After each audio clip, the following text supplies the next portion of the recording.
Hello, everyone. As always, you're tuned into the Boxing Bros. I'm sure by now many of you heard the news, um, and so uh, I mean we're gonna dive into that. But first, I'll let everyone introduce themselves if you don't know who's here.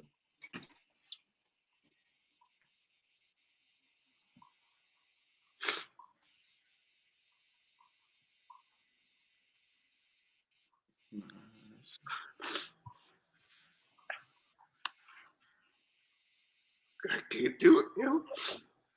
It's all right, bro. I'm It's all right, sorry. I can't do it, yo. It's all good, Trill. it's all right, bro. I Yeah. apologize. I, Ned.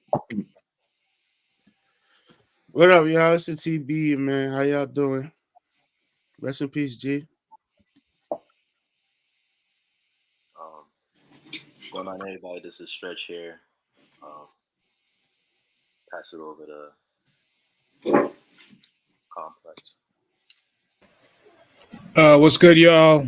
Sorry if there's some background noise, but this is Complex, your boxing cousin. You know, rest in peace, G. And we just here to show him love today. So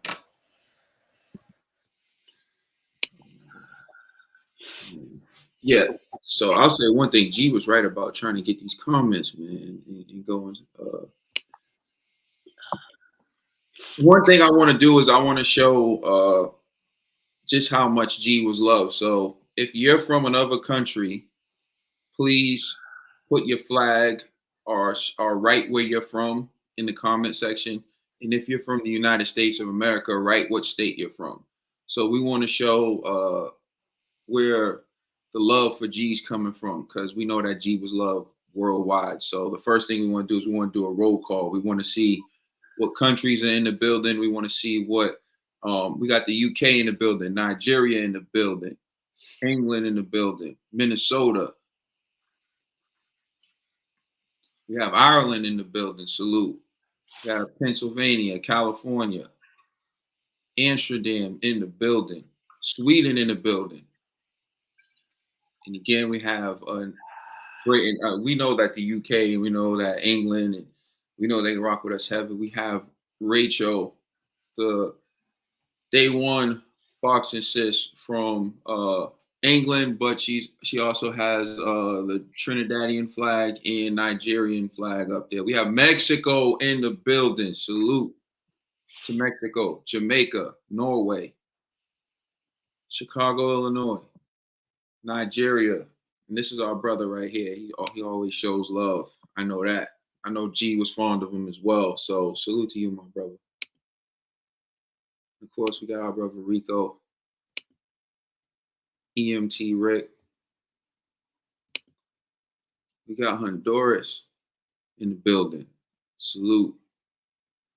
Yeah, man. You know G rock with Tio, man. G went hard for Tio. Toronto in the building. Toronto, Canada. Salute. So you see, man, people from all over in the building. Again, we appreciate it. We're gonna jump in and we're gonna talk and we're gonna remember our brother G. But this right here is just showing the love. So again,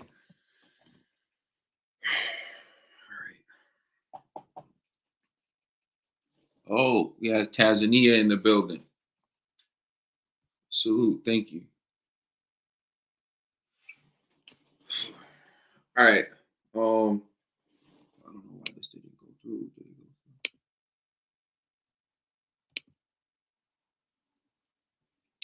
Here we go. So I saw some people asking. They said that we'll show this throughout. They were looking for ways to donate or provide and show appreciation. So this is fun to GoFundMe, and we're going to talk more about G his life, what he meant to us. But if you are looking to contribute or to donate to G and his family, then this is the official link that you see under the Boxing Bros name, and you can do that. All right.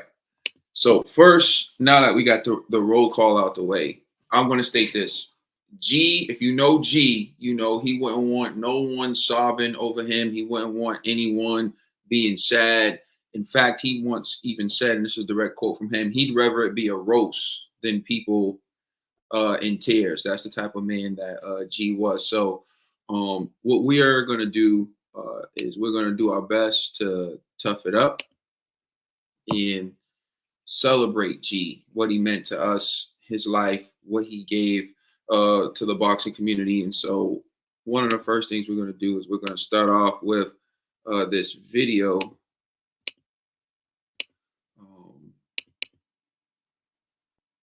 I'm sorry, give me a second. We're gonna watch this video of G, and then we'll start speaking. All right, so here we go. Hopefully this is.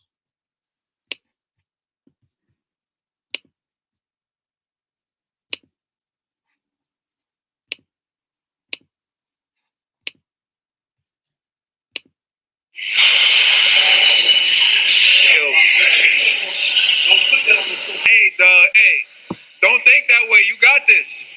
This must see TV. You got this. Let's go, G. Hey! Louise, man, you should be ashamed of yourself. You let down America, let down Mexico, you let down the fat boy. But we have a special guest in the building.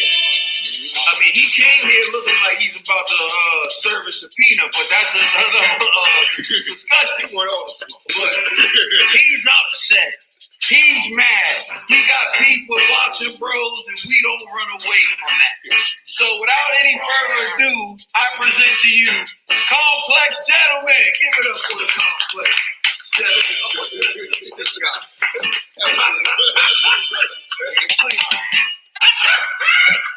Oh my God! What is this? What is this? Man? What's up, man? What is this? What's up, man? I've been watching your little videos. I'm here today to represent my client, the Bronze Bomber, one Deontay Wilder, and I would just like to issue a cease and desist to all the members of the Boxing Bros for your salacious, libelous, malicious comments against my client's character. Bomb Squad. Man, listen. Your man Wilder, right, is going to beat this brother by a left hook. I really complex. And this is the reason why. Will the right hand land first? That's all I'm gonna know. Of course the right hand's gonna land first. I'm gonna say this. I'm gonna say they're gonna say he dropped Tyson Fury with a left hook. I know. Yo, you was going down with that right hand anyway. I'm gonna say this. The left hand might have whipped him back up, honestly. And then he knocked him with the left hand. What's your prediction for Wilder versus Fury 2? Wilder by fire. You know what I'm saying? He's gonna bury your man Tyson Fury this time. I'm telling you. I don't even know what my boxing bro record is. It's bad, right? But I'm gonna tell y'all this right now. After next weekend, thanks to the blood of Tyson Fury, I'm born again. My record shall be 1-0. I'm telling y'all this right now.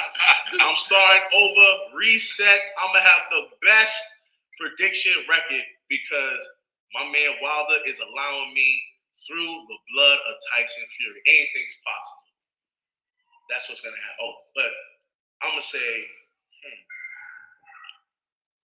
gonna predict 7th round knockout. For Deontay Wilder. 7th round knockout. Matter of fact, I'm about to even switch it up. It ain't even gonna be through the right hand. Shout out to Complex. It's gonna be through the left hook. Yo, the delusions of the Wilder fans.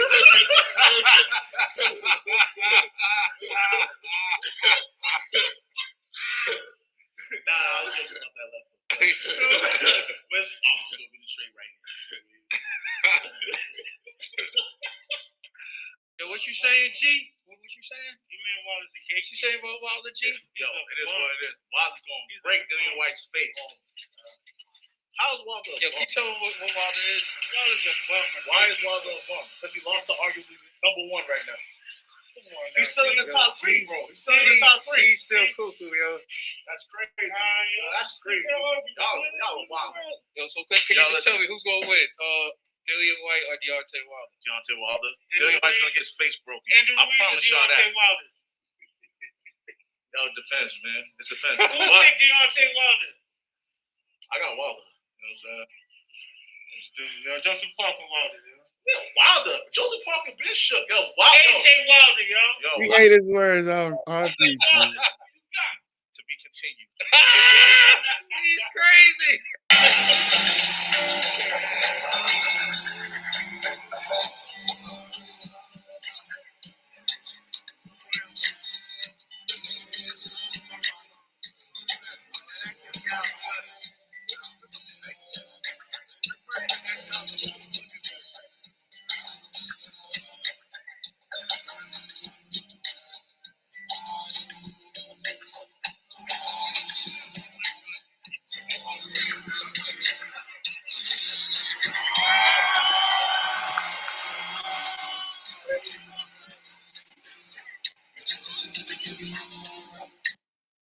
All right, so if you watch the Boxing Bros, you're no stranger to how much G and Complex love themselves some Deontay Wilder.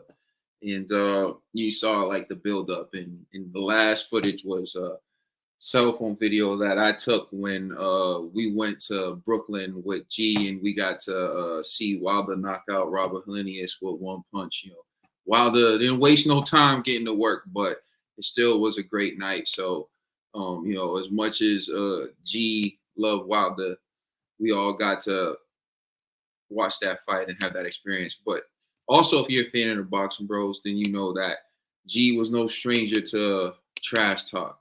And if you remember, Complex brought up G's instant karma. Like, he would talk trash and then instantly karma would get to him. So G was quiet in the build up to the punch off, the second punch off with NED the TBE. But after he won, you know, G had a lot to say. And so we're going to take a look at a quick look at some what G had to say. Is it being shared right now? Hold on a second. All right, there. It's being shared. Right here it is.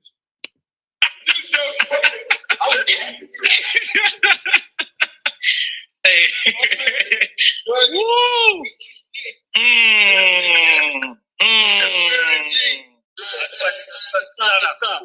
I'd like to give a special shout out to all the dads out there. The single parent daddies out here that have disobedient sons. I need to get a little spanking once in a while. Matter of fact, hold on. Hold on. Dedication to all the dads. You know what I mean? I told y'all I was gonna come humble. I'm gonna leave humble. I just had to give my son a little spanking. What that good book say? Spoil the rod, or was it spare the rod, spoil the child? I had to smack him real fast, man. And he's talking about nobody living rent free. Sound like I was living rent free in your mouth this whole week, though. Champ is here. Can we get NED the TBE? Hold on. Before the loser gets up over here, I want Kaden next. Undisputed, baby. Undisputed. I need a full training camp though. But undisputed, baby. That was classic G. He stayed humble till he won, and then he unloaded all the trash talk. Yo, G would have caught the illest ether because I was really gonna wear this shirt to the box punch off too, man, and I couldn't find it that day. So,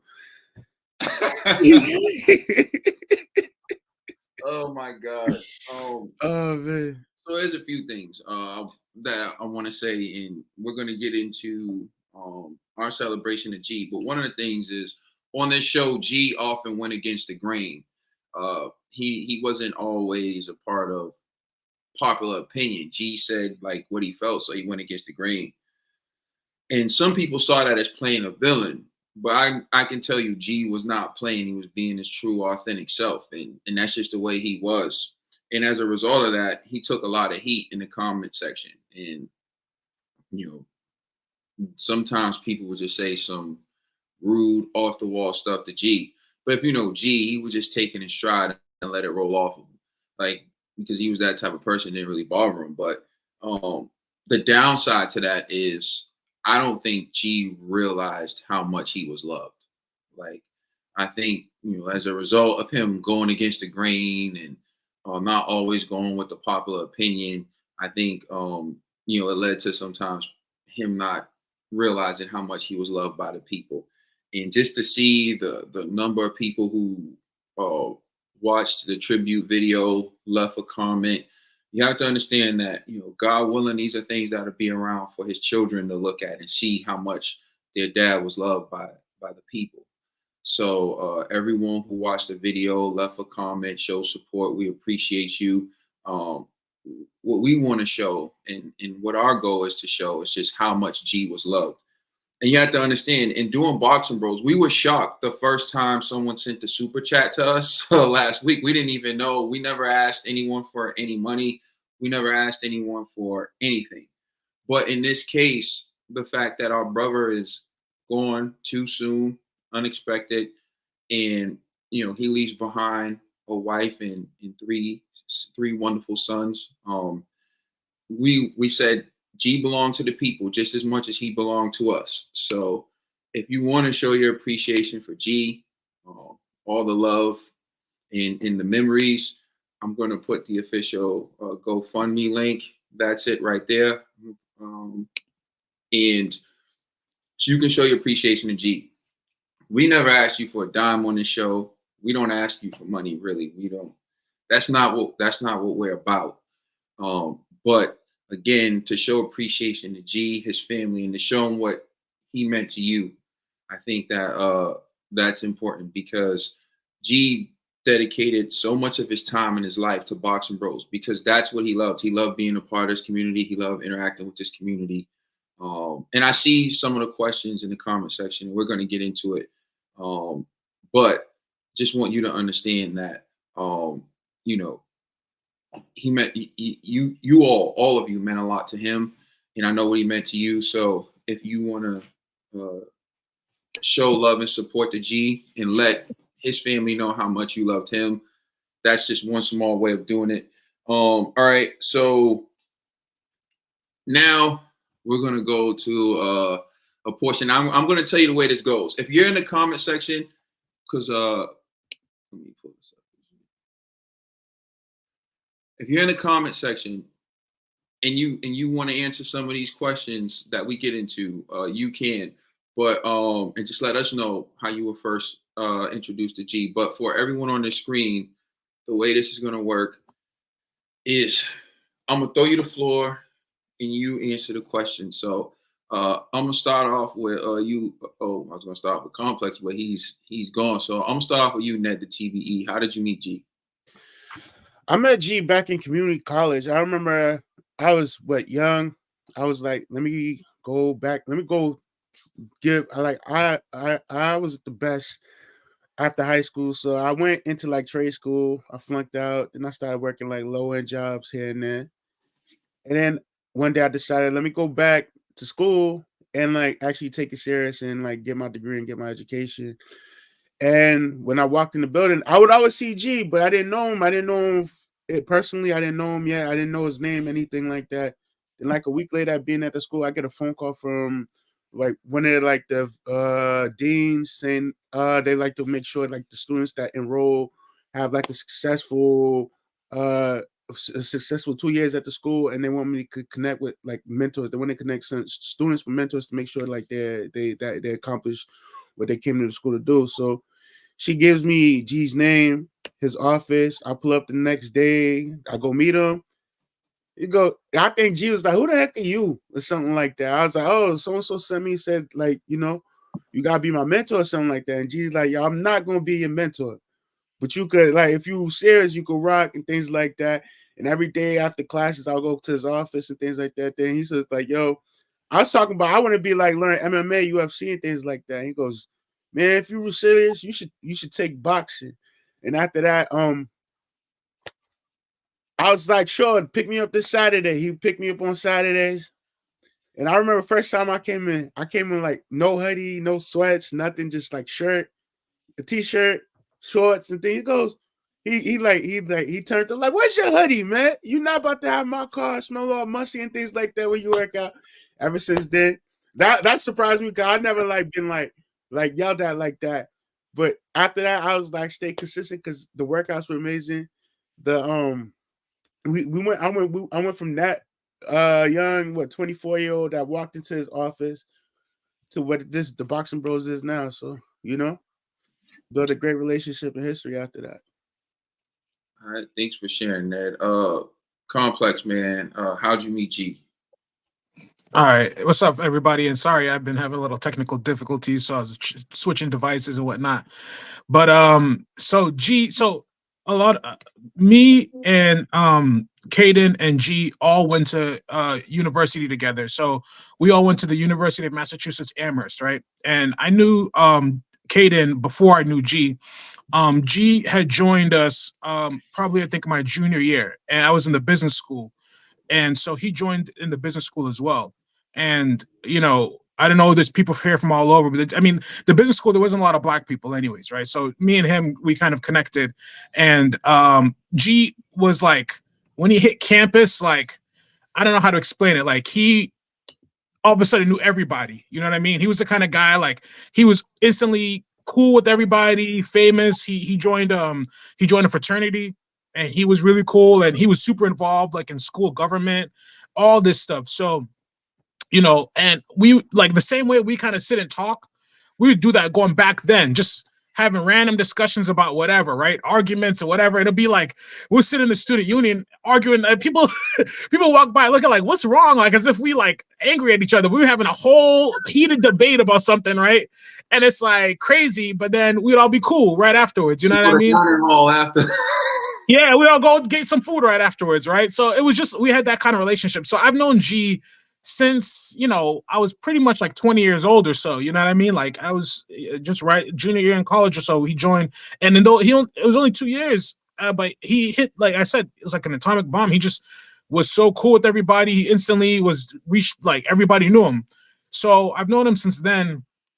And I'm trying to remember exactly when we met. I think it was inside the business school, probably like in the hallways or something like that, maybe in between classes. But I mean, we had so many interactions in college, and so I was in my senior year, I was the president of the Black Student Union, so I would host a lot of events, and Caden and Greg and G came to a lot of those events. So we used to have something called Real Talks, right? So Real Talk was like, basically it was just people can come and we'd have a topic of discussion, and we would just talk about whatever, right? Like we would just, depending on the topic. So one of the spiciest ones, you could say, the most heated ones, was about Greek life, right? Because he was part of a fraternity, and then there was like the folks who were not in a fraternity. So we had a big real talk about that, and he kind of moderated it because him being in a fraternity, and that was just like such a massive conversation. And like I said, things would all get heated, but at the end of the day, we'd all come back together, and it was a lot of love. So he was just that kind of guy. Like, I know he was a student government. He did a lot of stuff. So he was just involved in everything, He wasn't the kind to like sit on the sidelines. Like he was going to be a part of it, So we, from the events, the Black Student Unit events, parties, fraternity events, everything. Like G was just that dude, you know what I mean? Everybody knew him, and some people, he would rub them the wrong way, but it was because like he was just so blunt and real, you know what I mean? Like one thing about G is that he's going to tell you how he felt, and some people hated him and loved him for him at the same time, you know what I mean? But like that's who he was. And so that's just my memories from the initial meeting of G. And I mean, we've got so much more, but I just want to talk, let people know the kind of guy he was. You know what I'm saying? Like, since the beginning of when I met him, he's never changed. G, the way G is now, G was that, like when I first met him, G would just tell you something straight up, like, you're like, yo, who are you talking to me like this? You know what I mean? But like, you would just get over, because that's how he was with everybody. So, He's a special guy. He's a special one of a kind guy. So yeah, we met back in college. Long story short, or short story long. But yeah. Oh, they Stretch. Yeah, similar to all the fellas that spoke. I met G at the onset of like my college experience. And man, like I remember just because I had a very battle tested, rugged experience to get through college. I didn't have the most traditional like college experience. Um, so like I commuted from home most of my time. I worked jobs. Just it was just like a real like not a traditional college experience in terms of the sense of it. But once I was finally able to kind of find my place on campus, one of my really close friends, he was a few years older than me. He was like, "Yo, there's somebody I want to take you to meet." And I was like, "Cool," because like I think for him, he was trying to make where I went to school feel like a home away from home in a way. So like try to get me involved in student activities, stuff going on around on campus. So I remember I met G in his office. Like he was involved in like the institute on campus, and I was like, okay, like this dude's cool. But funny enough, like my first time meeting him, like he actually like roasted me because I had I had a hat from like I got a hat from the bookstore, but it had the tags on it. So he was like, "Yo, why you still got the tag on the hat?" And just like started going off. And I was like, "Yo, like who is this dude?" Like I was like, so it was just. But ever since then, I just kind of saw like he had like a humor and like a banter with everybody from like my peers to students older to coworkers to staff. Like he just had this presence about him. And wherever he walked into a space, everybody was just at ease. Everybody was cool. And literally his office just became like a sanctuary to me. Like after classes, I would be there. Um, if I was having the roughest of days or maybe a tough commute or maybe I didn't really do so well on an exam, like his office just became a safe space for me, a place where, me and others could just crack jokes and laugh the pain away, so to speak. Or if I needed advice on something, he was there. Like me and him just became really, really close. And obviously it's because he was able to kind of leave his door open to me and everybody else. Oh wow, I appreciate you sharing that. But this is Irish Boxing Bro. So Irish Boxing Bro, speaking of like debating like your brother, Irish Boxing Bro and G used to go at it all the time on the show, on Twitter. I watched them on Twitter because Irish Boxing Bro would tag me and they would just be debating each other back and forth. Back and forth. Irish Boxing Bro likes Loma, G likes Devin. Irish Boxing Bro thinks Loma won. G thinks Devin won. Irish Boxing Bro thinks Wilder's garbage. G thinks Wilder's the best. They would be going at it, and this is his comment. So I think this is just very powerful. He says, when you are making people cry that you never met, shows you the man G was and how much he meant to the Boxing Bros family with the heartbreak emoji. So it just goes to show you, man, like that's just the type of dude G was. It was like, you could go at it with G, but you love G. You know what I'm saying? And like that's what Complex was saying earlier. So I thought that was powerful. Stretch, I think you were done. I'm not sure though. Yeah, I'm good. Yeah. All right. Dollar Bill, I don't know how you're feeling. If you want to jump in to speak on how you met G. First time I met G. Yeah, how you met G. Well, I've always heard about G because you was telling me about him, and I remember you were writing me about him. You know what I'm saying? And when I was in college, you know what I'm saying? And first time I got an actually chance to meet G was 11 years ago when I did my my Monster album release party.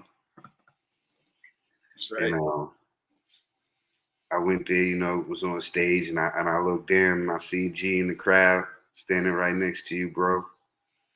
I got off stage and he was like, "Why you didn't do Mother I'm Trill?" This is what I came for. I was like, man, I got you. The next time, man, I'm gonna do that, man. So yeah, the first time I met G, you already know he was talking mess. Yeah. And he loved that record, man. He loved that record, man. You know what I'm saying? So, And how about you? yeah, how about you? Yeah, he loved those two songs. He used to always be like, because when I told him, I said, yeah, I'm gonna go see my brother do his show. He was like, oh yeah, I want to go see that. And he asked me, what you gonna do, you know, MF Trail? And I said, most likely. He was like, I'm coming through. Yeah, so he came through to the show. You know, and yeah, so I remember that. All right.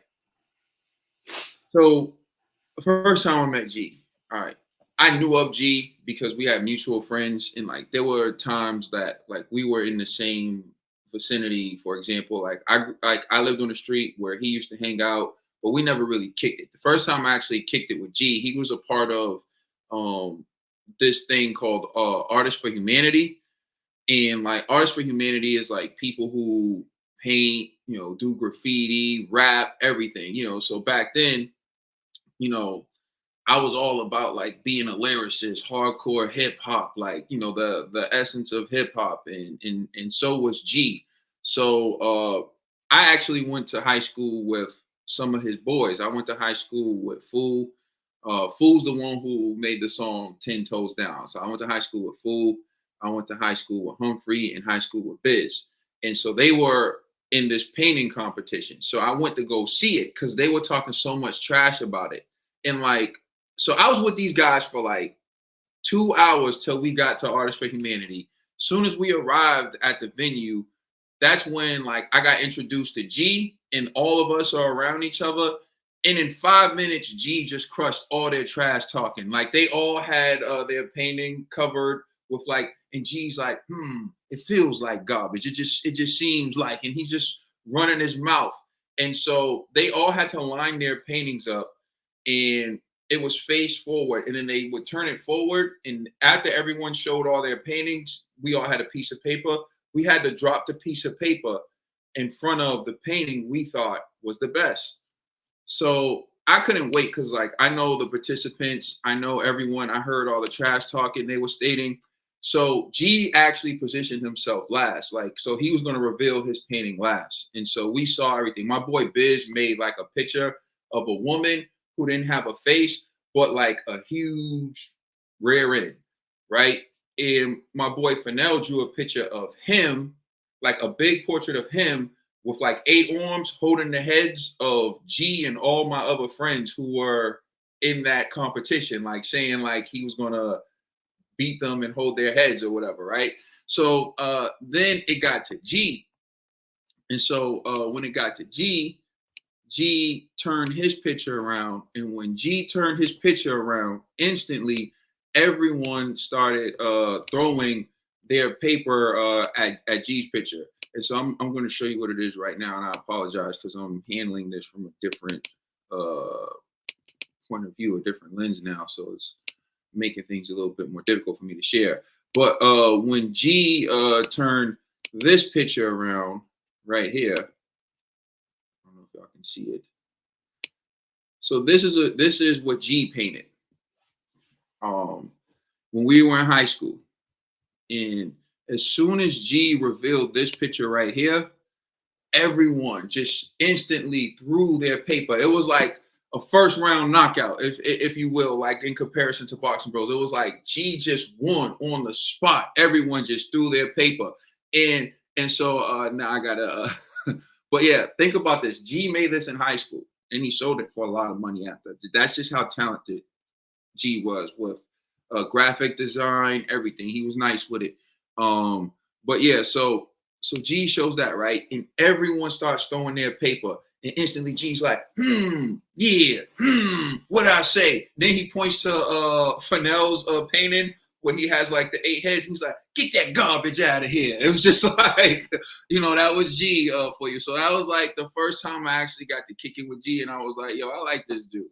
So that was how I met G. All right, so now we're going to go to what was your first impression of G when you met him. So I'll take it to you, Stretch. You said like when you first met him, he clowned you about having like you know, the sticker on your hat and everything. What was your impression of him? Like you said your boy brought you to him and was like, you gotta meet him. Like what was your impression of him after like going through that. Yeah. So I'm not gonna lie, my impression of him at first, I was like, I'm not gonna lie. So for me, like I crack jokes and stuff with my friends, but I feel like in terms of having like folks older than me crack jokes, like from like a different era, let me say, like there were times where I'm like, like I don't know, I don't like the way that dude sound or whatever, and like kind of, and for me, typically I'm just the type that's like, all right, yo, like that's energy that I'm just gonna move clear of. So like at first when I was meeting him, like he was like roasting me, and it was not just like roasting me, just like me and him. It was like there was other people in the room, so like I'm feeling the type of way at first, but the thing is, I was like, it was funny. Like he was actually like cracking jokes, and like even my boy who brought me over was laughing too.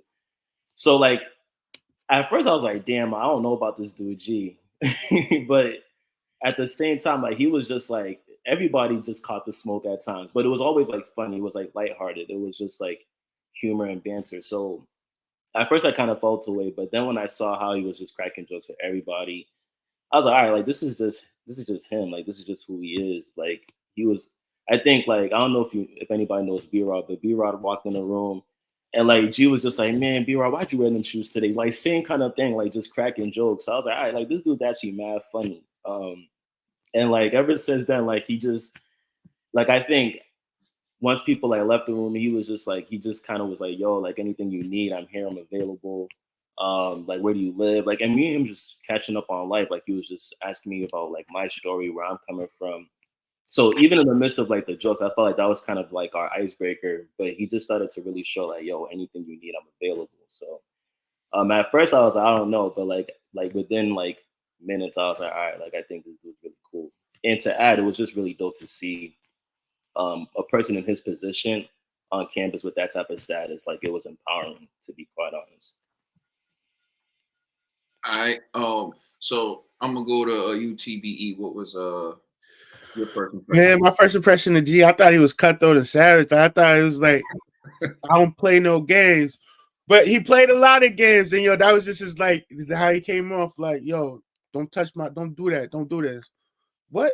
Watch your mouth. Like, yeah, G got so many memorable one-liners, but G was like, he came up like, damn, yo, is you cool, brother? Nah, he was just joking around the whole time. Once I like understood that's who he was, because I joke around a lot. That's why we ended up clicking, and everything went up from there, man. G was he. All right. Complex. I just keep thinking back on stories with G, but so one thing about G is I'll say he's brutally honest, right? Brutally you could say to a fault, but like G will never not speak his mind. You know exactly where you stood with G at all times. He would never bite his tongue for you. So, like I said, we met in college. Early in the time when I met him, we were at like a cafe or something. There was one of these places where you could get breakfast on campus, right? And so I'm Muslim, right? And he saw me eating sausage, egg, and cheese on a croissant.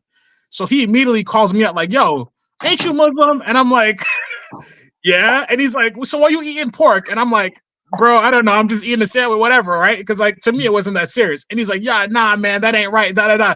And I'm like, bro, what do you care? And I was like, do you even know the 5 pillars? I'm like, what do you? So we have this whole philosophical debate, right, about religion, about what it takes to be whatever. And he's just like, yo, he's like standing 10 toes down, like, nah, if you ain't doing all the rules, you ain't doing none of the rules. And then so that's just how we felt. And I was kind of taken aback, like, this dude calling me out on who I am, and I was like, you know what? But on a certain point, I understood like he's right. He's 1000% right? Like he's like, I was just mad, like that he called me out. But at the same time, I was like, you know what?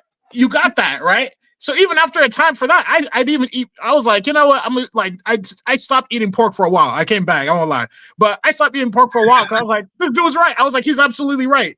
I was like, he's 1000% right. And I just remember that. But he even like he just was that honest with you because he even himself he was so logical about everything, and it just was like, you know, if this is what it is, then this is what it is. You know what I mean? And some people didn't like that he would call you out on that, right? But he would also be open because if you call him out, he'd be like, you got that, you right. You know what I'm saying? So he would take it himself. So he was open for the smoke himself. So he's just a funny dude, man, and I love him so much. I'm gonna miss him. I gotta jump in on that because you left out some funny stuff. So I remember we were walking by. You remember in the student union down like in the basement area is where they would have like the breakfast area or whatever. And I remember I saw you there, and G was like, "What's up, Mo Ham?" And and then he was like, "What's up, Mo Pork? Mo Pork?" And I'm like, "Yo, what is this man G talking about?" Like, then he told me about you eating the sandwich, and I'm like, "Yo, this man G, he called Complex Mo Ham for like." I don't know. That probably I won't lie. I won't lie. I try not to show it, but that got me so tight. I tried to play it off like whatever, but that shit got me so tight. I was so mad. Like, he was like, "Yo, he that was his name. Like, no cat. Look, we would be chilling at the library. He'd be like, "Yeah, I'm about to go link up with Mo Pork. Like, I'm about to go link up with Mo." Like, that's just what he would do. It was just so funny. But you're right. Like, that's the type of, like I said, like G he liked to debate, he liked to agitate, but like he was your brother. And like you said, he wasn't off limits. You can do it right back to him, and he was cool with it. All right, Dollar Bill, what was your first impression of G? Nah, I would say the one would be honesty. You know what I'm saying? And right off the rip, man, I thought he was cool, man. Like, especially loving my music. You know what I'm saying? Like, it's like I've always been weird with my music. You know what I'm saying? It was always like a gateway to my soul. You know what I mean? Like, if you really wanted to get to know me, you would listen to my music. And like, you'll realize that, like,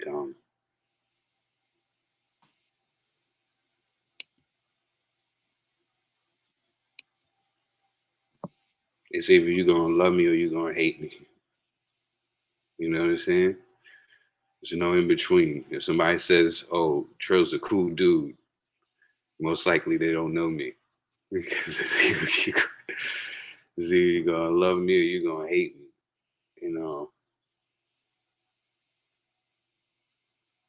G got it. G got me. He got me through the music. You know what I'm saying? So that was my first impression of him. Like, he gotta be a real one. You know what I'm saying? He gotta be a real one. You know what I'm saying? And G was definitely that.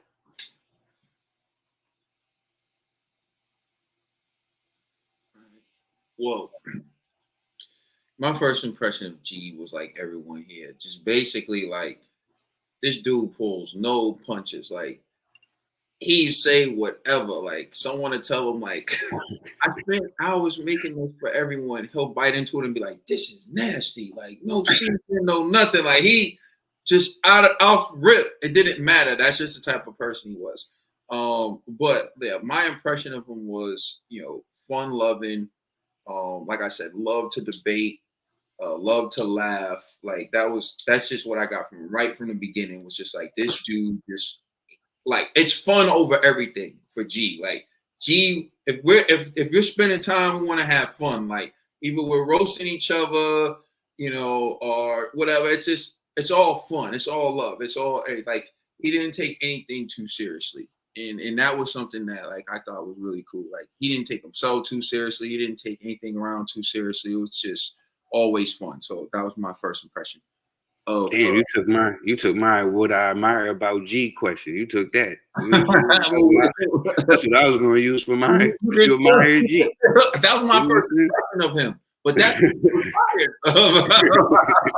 all right. So we're gonna go to the next question. When did you start to see G as a brother? So we all met him. We got how we met him, our first impression of G. But when did you start to see G as a brother, like your brother? And I'll turn that over to NED the TBE. Man, I got a lot of stories with G. There was a lot of great moments with G, man. The moment I started seeing him as a brother was after he like left, I still I would normally like I was at I started community college back in like 2013, this fall of 2013. And after the spring semester, I think he was in like an internship, and that internship was over with. And you know, he left the school and they brought somebody else into it because he had did it. I think he had did his 2 years there already.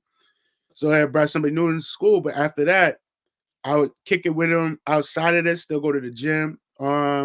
He was still what was it at the time? He's still looking for work. So I like I said, on my days off, we go to the gym. We'll go out to eat. We go watch a movie or something like that.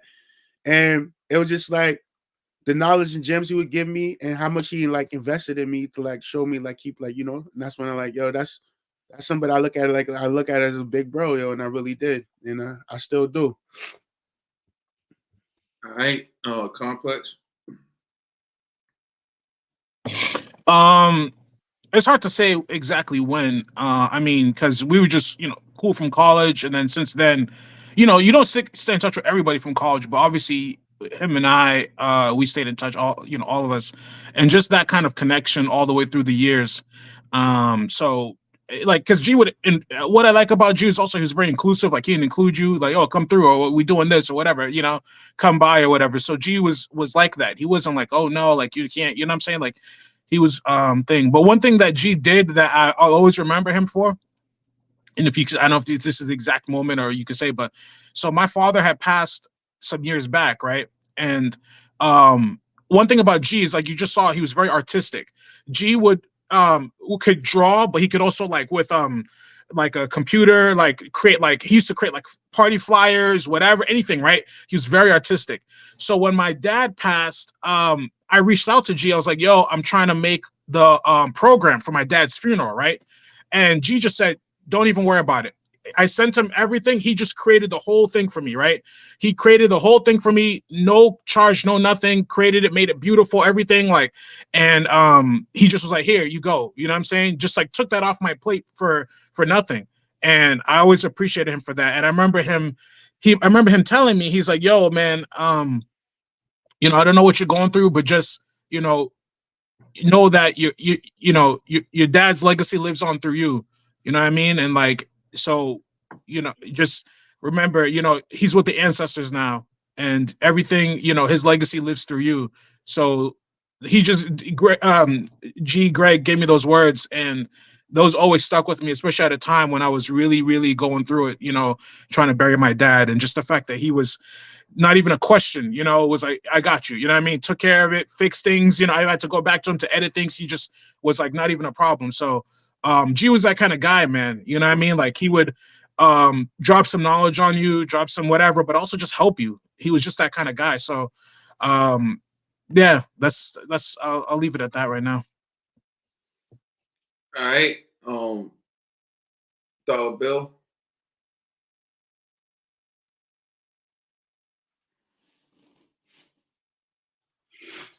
When did I start to see G as a It's funny, man. It's funny that I don't have a funny story when I started to see him as a bro. When I started seeing him as a bro, it was negativity. I was feeling I was in a bad spot, you know what I'm saying, in life. You know what I'm saying? I was going through a lot, you know what I'm saying? And I was very I was to everybody else. You know what I'm saying? Like, got monster on my belly. I was literally a monster to everybody. And me and G got into it a couple times. But the fact that we still, after we got into it, we made up. Hold no grudges. We kept moving forward. And he knew that, you know what I'm saying? That wasn't true. He knew I was going through some stuff. And he gave me that. And that's when I started to see him as a real brother. Because that's only real brothers. That's only what real brothers do. You know what I mean? And so that's when I started seeing G as a real brother. because he wasn't on no sucker stuff, holding grudges and mad over little Phileas, little bull. You know what I mean? We went through it and we got over it. You know what I'm saying? Like real brothers. So that's when I started to see G as a brother. No, that's real, and that's very important. Like, people. It's not always fun, roses, and whatever, but like, yeah, I know what you were talking about. I was there for it, and like, it didn't matter what happened. Like, you two like always had love for each other, and that's what it is. If the love's there, you can repair or whatever. So stretch. It didn't really take long for me to start seeing G as a big bro. I would say I remember, like, it's actually a funny story. Well, Complex's story made me think of it, but like I said, I kind of had like a very rocky start to college. So I commuted from home. Like, I didn't have a dorm. I didn't have like meal swipes. So it was kind of like routine for me to like stop by like the schools, like, grocery shop or like the little like store on the corner, grab like chips, Arizonas, like, honey buns, stuff like that. So I remember going to G's office one time and I was like eating it. And like he just kind of got like irritated. He was like, yo, I know you're not eating this in my office. And I'm like, what do you mean? He's like, yo, like, why are you eating bodega food in my office, bro? Like, this stuff doesn't even expire. This is junk. Like, he just started going off. And I'm just like, bro, like, why am I catching strays just for eating? And I'm like, yo, like, what do you mean? He's like, bro, like, these things don't even expire on the shelves. This stuff could have been from when you was like 2 years old. Like, these things don't expire. Why are you eating this? Like, just going off. And like, at first I was just like, listen, like, bro, like, I'm trying to make what I have stretch. Like, I don't really have meal swipes, whatever. He's like, yo, if you need a meal swipe, why don't you just talk to me first about it? And I was like, damn, like, and then all of a sudden, like, I started coming to his office. He'd be like, yo, like, let's go to Dino Hall right now. And like, he'll hook me up with like meal swipes, or like, he'll even use some of his other like mentees and be like, yo, if you're gonna go eat, like, take David with you. As a matter of fact, let me just jump along with you. Like, he just started to like, we just started eating all of a sudden, like, together, like, in the Dino Halls. He'll hook me up with like meal swipes through the week if I really needed it, or sometimes he'll just pay out of his own pocket whenever we'll go to like the student center to get food. So in the midst of me like being roasted and feeling the type of way at first, like, he just wanted to always show like, yo, I got your back if you need me. So I felt like it didn't take long. Like, I think, very early on at the onset, like, I really started to feel like, yo, like, he has my back in a way. So I feel like that was when I started to see G as like a big bro. So G and I, we went to Roxbury Community College together. So G had graduated from South Boston High School. I dropped out of East Boston High School. I got my GED, and then I went to RCC, and we were at RCC together. So at RCC, we used to kick it like all the time. We would go to the Reggie, we would work out. At RCC, back when I was there, they had so RCC, Roxbury Community College, they had this game room that had like a pool table, jukebox, like some pinball machines, arcade games, and we would just go in there, shoot pool. We worked out. We would go to the gym at the Reggie Lewis Center.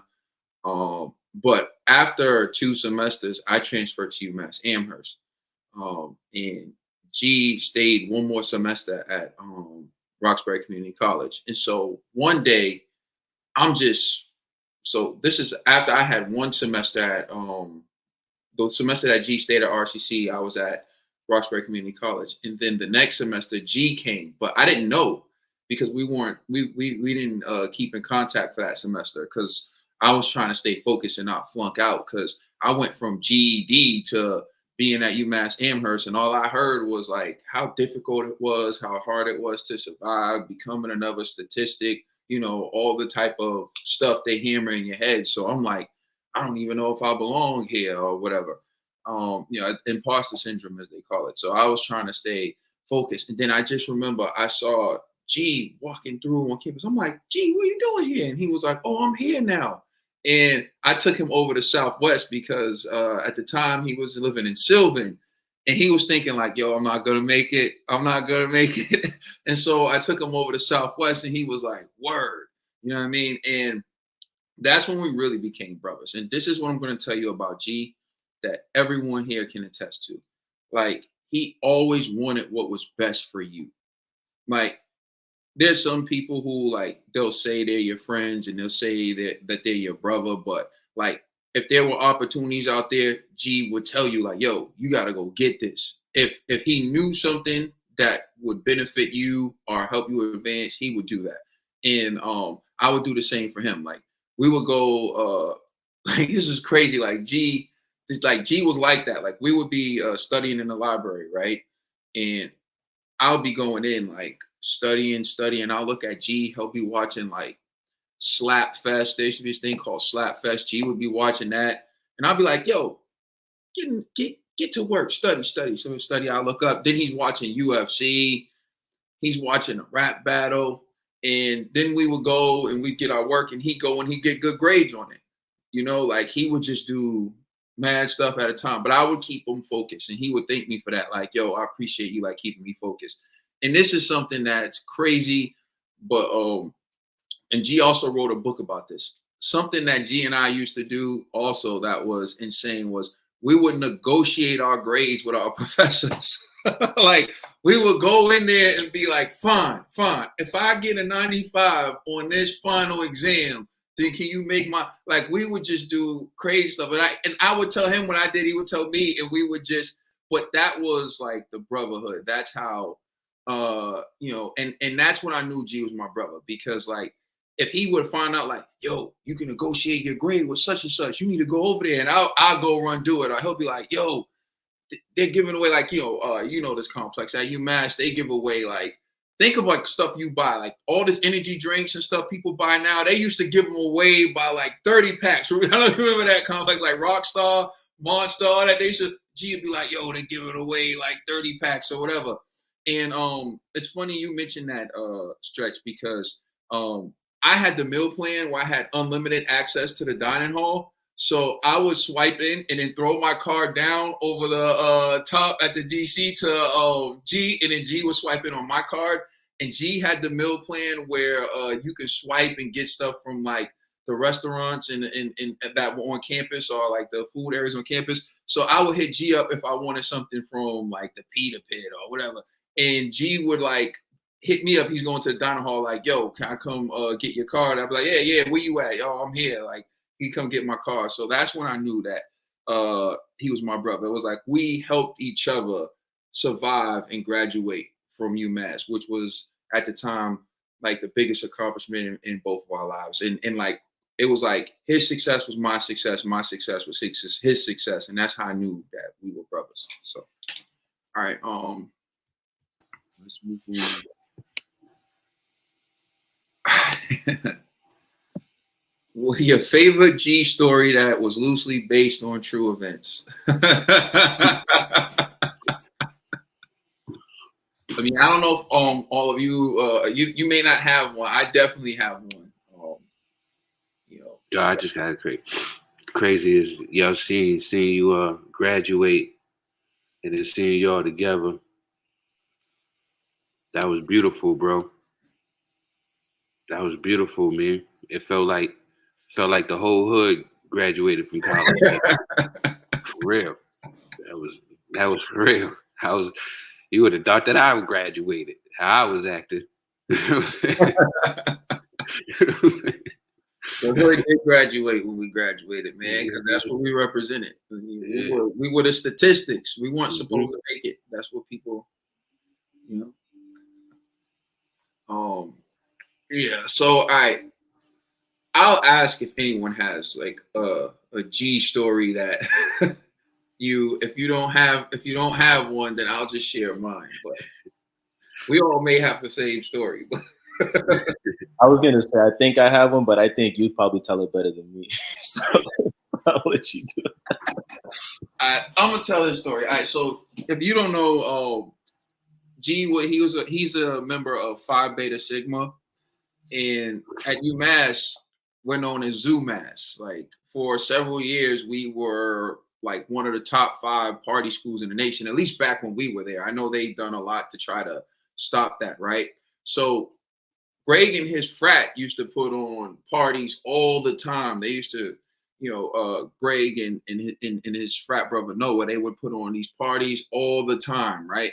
And so, of course, like those were my dogs. So I'm there and I would help them with like security, everything. So this one party, it's packed to capacity. So this was a party before Blackout Weekend, which is like the biggest weekend in UMass where people come from everywhere. So you had a good like 100 to 200 people who couldn't get into the party, trying to get into the party. And G's doing crowd control outside. So am I. So is my boy Les, right? My boy Chuck. So we see that they're about to start rushing the door because they're trying to get into the party. So about 100 people are trying to rush the door. So I run into the building and I help hold the door shut. And G's outside. And all you see is chaos outside. So the very next morning when we go to breakfast, G claims that there were 500 people and they all started to rush the building. They knocked some girl over and he took his glasses off. And as soon as he took his glasses off, that's when all the 500 people put their hands up and started stepping back. And he was like, yo, 5 steps back, 5 steps back. And he was like, they all took like 5 steps back because they knew what was going to happen. And so as the years went on, G added more and more stuff to the story. And like, it went from like, first it went from like 200 to 300 to like 500. And in the most recent time, he told the story, his wife was around and G was like, yeah, so they knocked over this girl. I caught her and then I took my glasses off. And then his wife was like, wait a minute. I never heard about no girl getting knocked over. But yeah, it was like every time G told this story, he added something new to the story. And it was just like, yo, you let G tell it, man. So he takes his glasses off. As soon as G takes his glasses off, everybody knows what it is. And he said it a few times. He said like this one dude was talking smack to him when he was in the car. He said he hopped out the car, took his glasses off, and the dude was like, yo, my bad, brother. My bad, brother. So that's the story how to share about G. Wait, yo, Kaden, you forgot the part where he was like, yo, all of my boys who were supposed to have my back were talking to Shorty. Kaden, at even one point, I think he got the number up to 1,000 people outside. I know. The number kept rising. Like 50, he added 50 people every time he told the story, which is hilarious. Kaden and Ned is there. Go for it. There is. I'll put it right now in. So yeah, man, that was one of the. You got it, y'all leaving out the joint where we was all there. Y'all leaving out the recent one. What happened with this? The recent one when we was at the fight and we went to the Airbnb. Oh yeah! Oh yeah! Yo, you're right. You want to tell that one, Troy? Nah, man. We had went to go see G's boy Wilder, you know. And first of all, G was wilding the whole trip. I remember when we could get in, we was at the train station and the dude was trying to give us direction. He was, I should have ducked him right there, giving us the wrong direction. This dude was trying to send us the wrong direction, like to a bad neighborhood in New York. And like, yeah, so I'm sorry, go ahead, bro.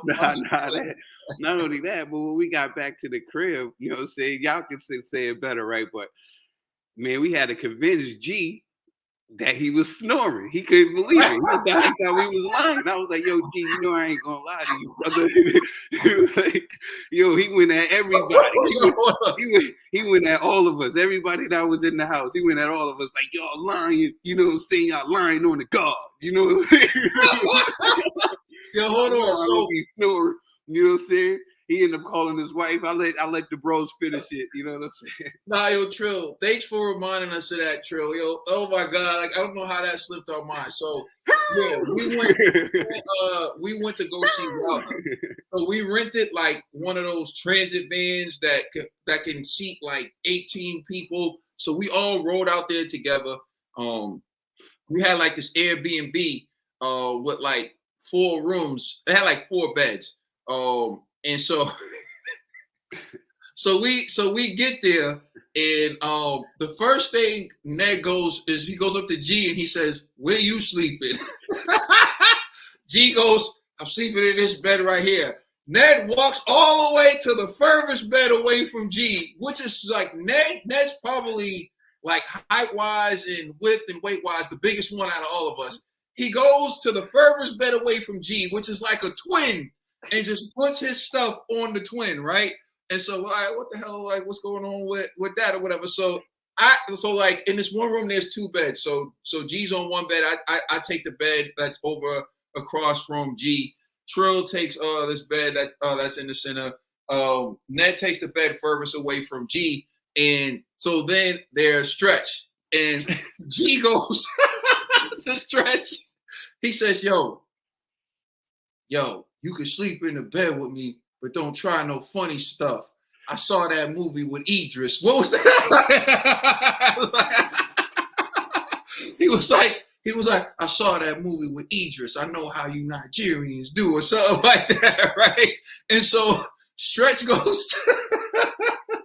says to G, you know what? I'm gonna sleep at this table because you look like you snore. And then G was like, yo, watch your mouth. I ain't never snored in my life. Blah, blah, blah. G's talking reckless, bro, right? So we go like trying to get some food. We try to get some food from the Jamaican spot that's closed. We try to find Popeyes was closed. So we end up having to go to the only place on earth that has a 24-hour spot everywhere, McDonald's, right? Like we don't even want to eat this. We're like, yo, we're so desperate for food, right?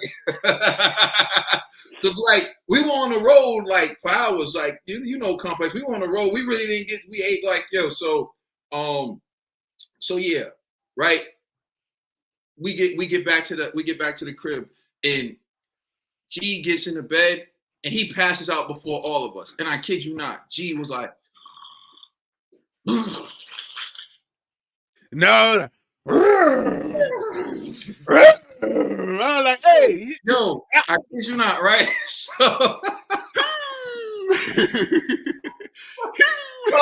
So Ned's first reaction is like, yo, let me record this. We're like, yo, no, Ned. Because you're not going to believe it.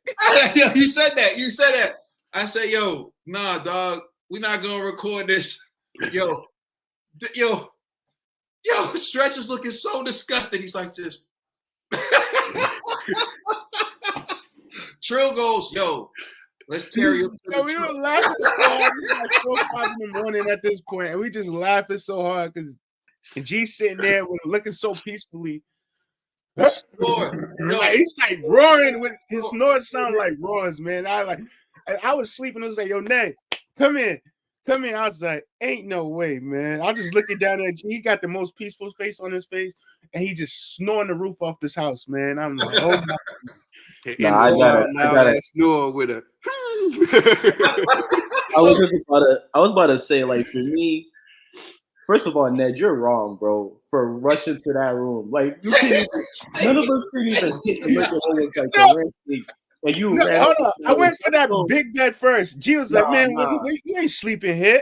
I was like, man, you know, Katie was stuck at the other bed, and I was like, y'all told me I'm getting the room in the back. So I was like, say no more. Nah, but Ned, you knew what you were doing, Ned. Ned then y'all went to go get food. When y'all came back, y'all woke me up. Y'all like, yo, Ned, come see this, dog. I was like, ain't no way. Nah, either way, I'm still mad at Ned for that. But outside of that, though, like another thing that Kaden left out was because they was like, I think we're having this discussion before they made moves to like go look for food. So I like after they took a while, I called. I was like, yo, are y'all fellas straight? Man, why you checking on us for, man? Of course we're straight. Like they was like, I felt like their energy was already lit. I was like, all right, whatever. So Yo, we were going for like 30 minutes, and Stretch called us like, yo, y'all good? Everything's okay? Like, why you checking on us like you all wrong or something?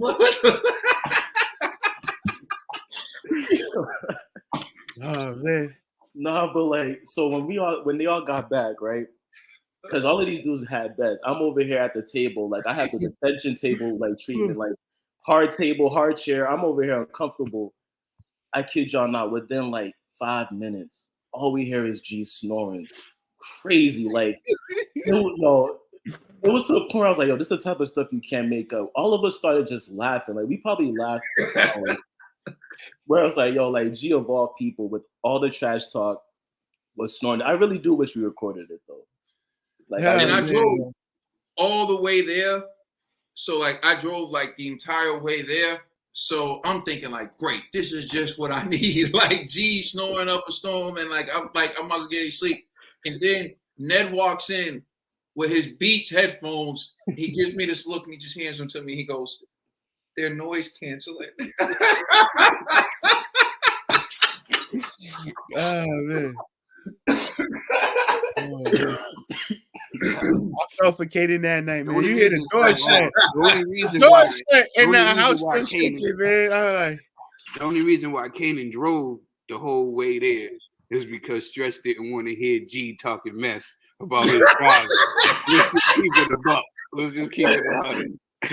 That's a good point. So originally, Stretch was supposed to do some driving, but then Stretch was like, nah, dog, because I already know G's going to be talking trash. Like, yo, dog, you drive like Miss Daisy. Yo, you driving like an old lady. You know what I'm saying? Yo, step on the gas. So Stretch didn't. Nah, facts. I was like, yo, if I run over a pebble, G's gonna be talking crazy the whole ride. I was like, I'm not about to take one for the team. So anyway, sorry, but this. So the next morning when we tell G, like Trill said, he's like, what? Y'all lying on the guard. Hold on. He calls his wife. Babe, hold on. Yo, tell her what y'all said. So we explain, yo, G's like, all that stuff, whatever. He goes, babe, do I snore? She doesn't say nothing. Yo, babe, do I snore? She don't say nothing. That's when I realized my man G's putting his wife in an awkward position. I said, yo, don't call her trying to back you up. We know what we heard. Yo, I said, you got to answer this. Ain't no hold up. Yeah, but. So yeah, nah, but yo, and then I remember Trill was like, yo, maybe we should wake G up and tell him to sleep in the van.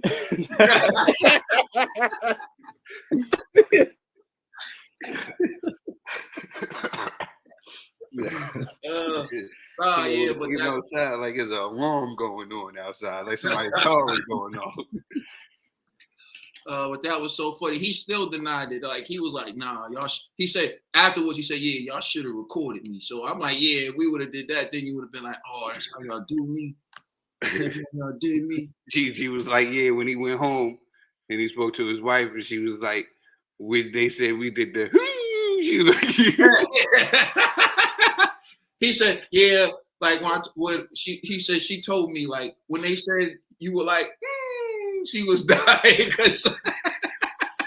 All right, we're gonna move on to the next one. What did you admire about G? All right, and I'll go to you last, Trill, since I stole what you were gonna say. But you can still say it. I'll throw that to you, Stretch. Oh man, there's a lot. It's really hard to kind of boil it down, but I would say one of the things that I really admire about G is how good he is with connecting with people. Like he just had a very strong sense of humor. He didn't take himself like too seriously. He was never too like important or too much of like pent up in his own ego in a way where he couldn't laugh with people, crack jokes with people, relate to people. But I think more so, one thing that I really admire about G is just like his commitment to being like a lifelong learner. Like G was always doing research. He was always reading stuff. He was always like, he could have any kind of conversation, whether it be politics, current events, whether it be like, he would be telling me stuff about, yo, do you know in this report, you know, the city of Boston is projected to do this, X, Y, or Z. I'm like, how does he find the time with a full-time schedule, you know, wife, kids, all the stuff that happens to still be privy to so many things happen. And I feel like all of those things is why you can have any kind of conversation with G, like whether it just be jokes, whether it be serious. I just think his commitment to being a lifelong learner is why, like, on top of so many other qualities, why he was so great with people. So I feel like those are the things that I really admire about G. Let's get Complex in here. I mean, there's a lot to admire about G, but one thing I admired most was that G was a man of his principles. He lived by the things that he believed in. So G was very pro-black. G was somebody who was proud of his heritage and who he was, and it was, you know, really about supporting black people and black businesses and things like that. And even his sons, he named all his sons after like black revolutionaries, you know, made sure they went to a school that, you know, was very pro-black, all these things. So just about him is just that what I appreciate about him is that he lived by the words that he preached. You know, he believed in it and he lived it. I mean, there's a lot more, but that's one thing is for sure, is like, you know, he stood by what he believed in, and he lived it, and he did it through his actions as well. He wasn't the type of person to just talk about it but not be about it. Like, no, he would, if he believed in something, he was going to do it. He was going to go all the way through with it. So that's one thing I really admire about him. NED the TBE. Nah, G had like unshaken confidence, yo. Like you could not get in that dude's head though. When like there would be times he'd be like, "Yeah, I may lose, but not to you." Like the way he talked, the way he was like, "Yo, this it's not even air. It's just like you can't hold a candle to me." And I love that about G because he would do that all the time with anybody, anyone, and like it's just funny. Like even in the gym when we're working out, it's like. This weight's nothing, baby. Like, you know, there's a 6-pack under the fat type stuff, you know, like that you know, is a 6-pack. 6-pack maniac, baby. You know what it is. That was G, yo. G, like, yo, his confidence was like something you wanted to emulate, yo. But the way he did it was just so perfect. The way he would talk with the swag and the essence was just like we can't copy it, yo. The way G did it, it was just like you laugh because it's like G. Like, for instance, like we'll work out and G be like, "Nah, I can't do it." But then at the end of the work, like, "Yeah, yo, you see, that's what I'm talking about." Like, you just come in and like, "Yo, like you look like G, yo." But I always loved it, man. I always loved it, yo.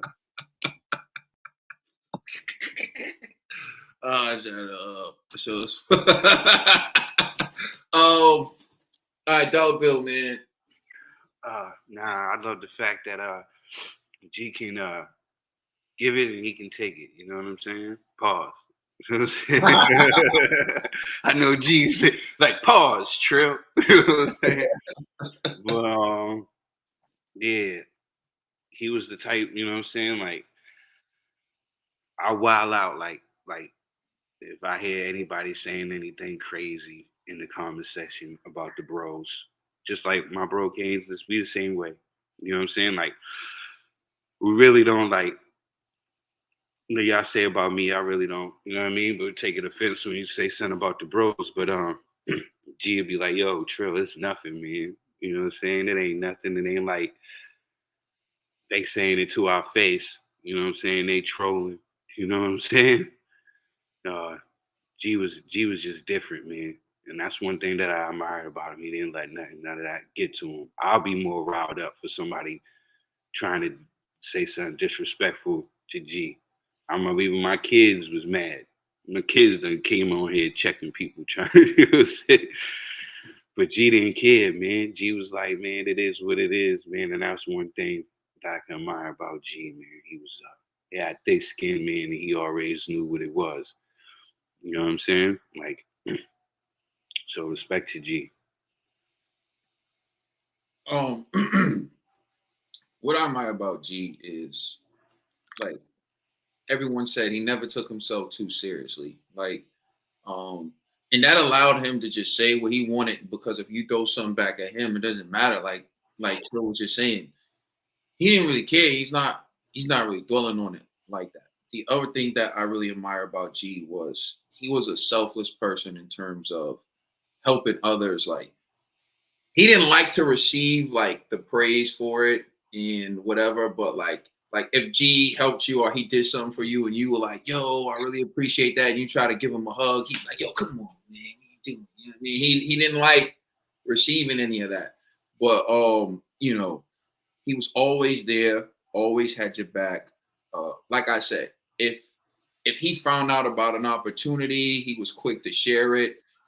I can't tell you how many people he helped get scholarships, get into college. You know, his advice helped put them in great positions. That's just the type of person that he was, and I always admire that about him.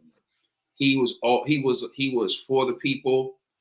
He devoted his life to the people, and even boxing bros. Like there were times when he wasn't feeling 100%. There were times when, you know, he was tired, but he wanted to be there for the community because it meant so much to him, and he loved like kicking it with us. So he always showed up, and so that's you know, what I admire about G, and that's something that, you know, some of those attributes are things that I learned from G as well. So all right, we'll move on to the next joint. What is your funniest G moment? All right, if you have one to share, let us know. If you don't, then that's fine too.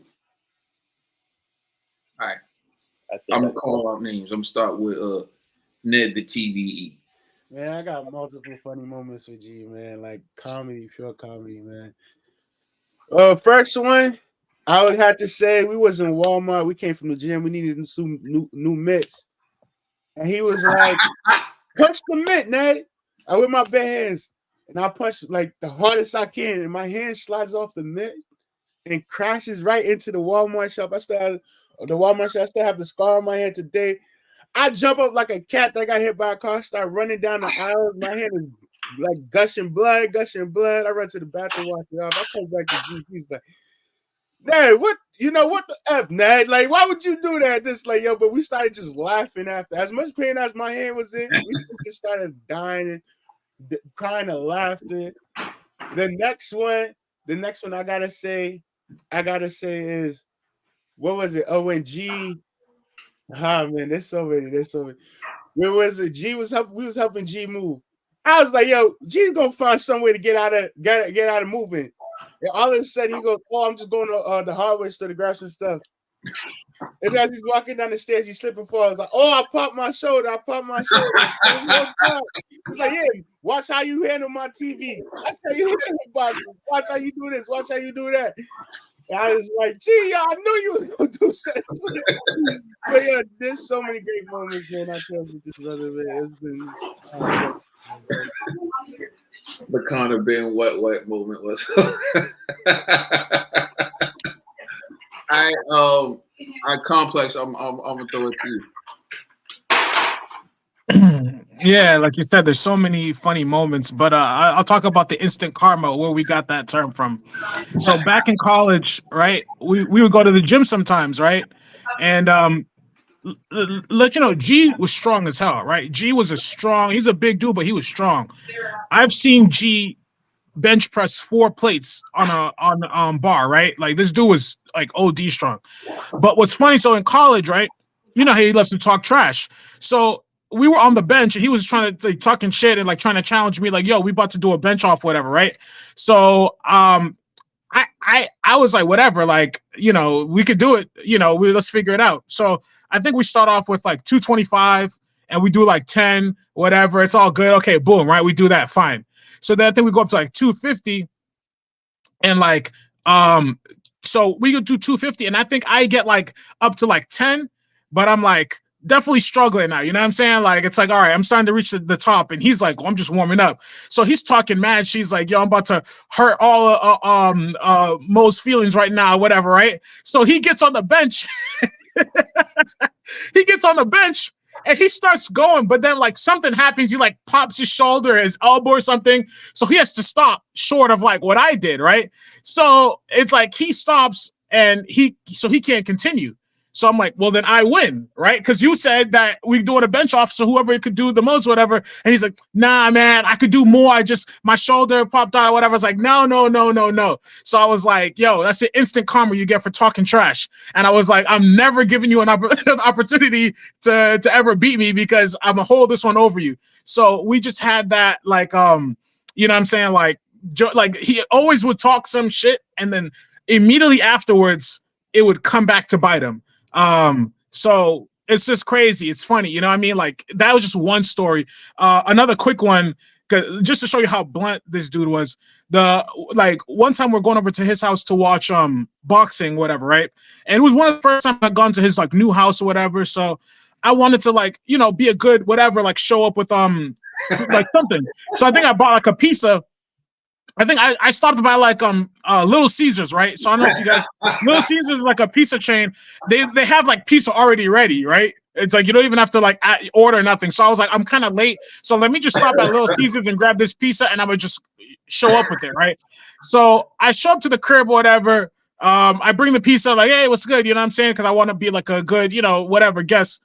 And this dude he barely acknowledges the pizza, right? He just is talking, and he's like, yo, he's like, I've had some nasty shit, but not nasty like that Little Caesar's pizza. And he points to the pizza that I just brought. I'm like, bro, what the fuck? Like, I just brought pizza to your house. Like, I thought I was doing, even if it's free pizza, I thought it was like, yeah, I did something nice. But this dude was like, yeah, that shit's nasty. Like, he's like, I've never had pizza as nasty as Little Caesars. And I was like, bro, I am never bringing food to your house again. I don't give a fuck what's going on. Like, this dude, to barely acknowledge it, but that's just who he was.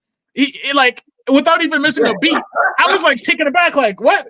Because I thought he was talking to somebody else. He was like Little Caesar's pizza is nasty. And I was like, I just brought you this pizza as a token of my appreciation for being invited to your house, dog.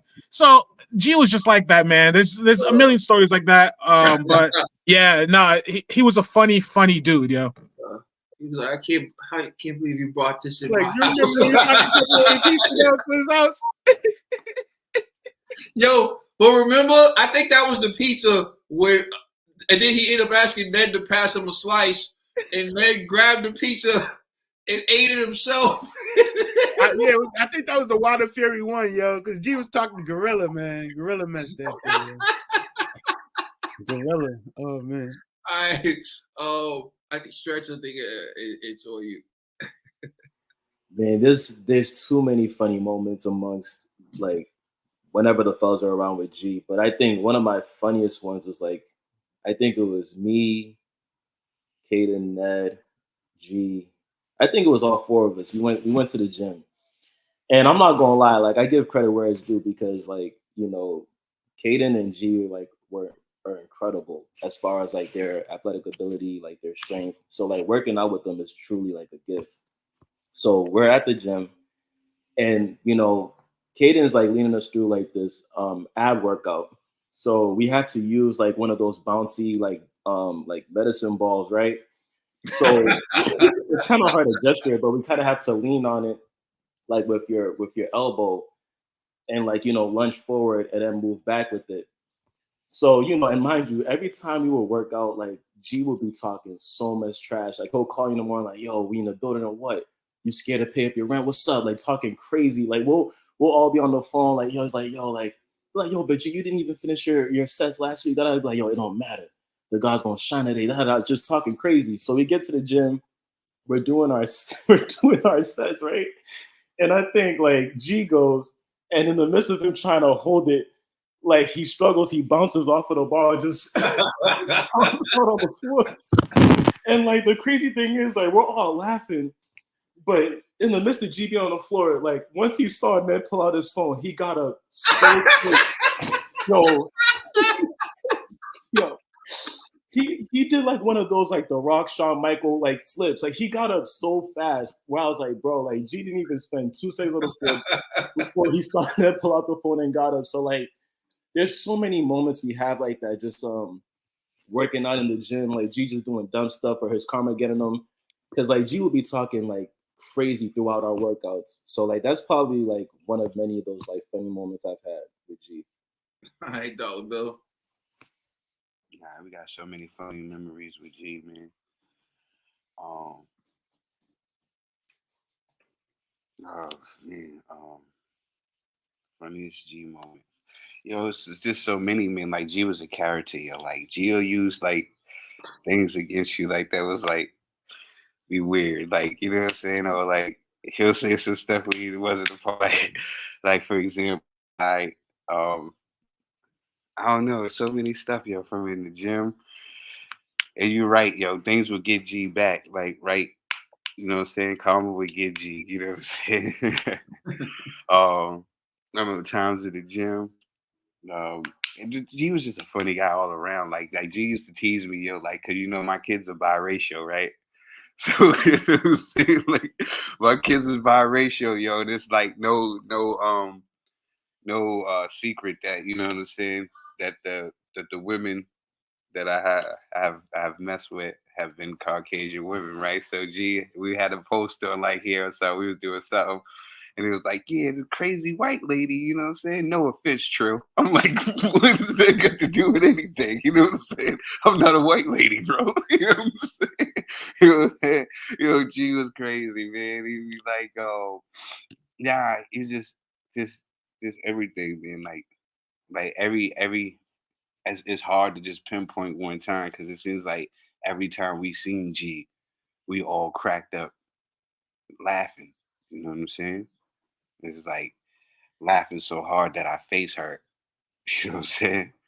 So it was like it's just too many funny moments. You know what I mean? Too many funny moments. I got you. All right. So, um, I'm gonna share a few funny moments with G. So G used to try to convince us that Wilder deserved 50-50 with Anthony Joshua. This is like back in 2015, 2016. So one day G sent us this article and told us to read the article, but he highlighted one sentence in the article. And so when we read the entire article, right? It actually when it was opposed to that point. It was the one argument for Wilder getting 50-50, and then like the rest of the article was how he didn't deserve to get 50-50. And so when we were like, okay, G, what does the rest of the article say?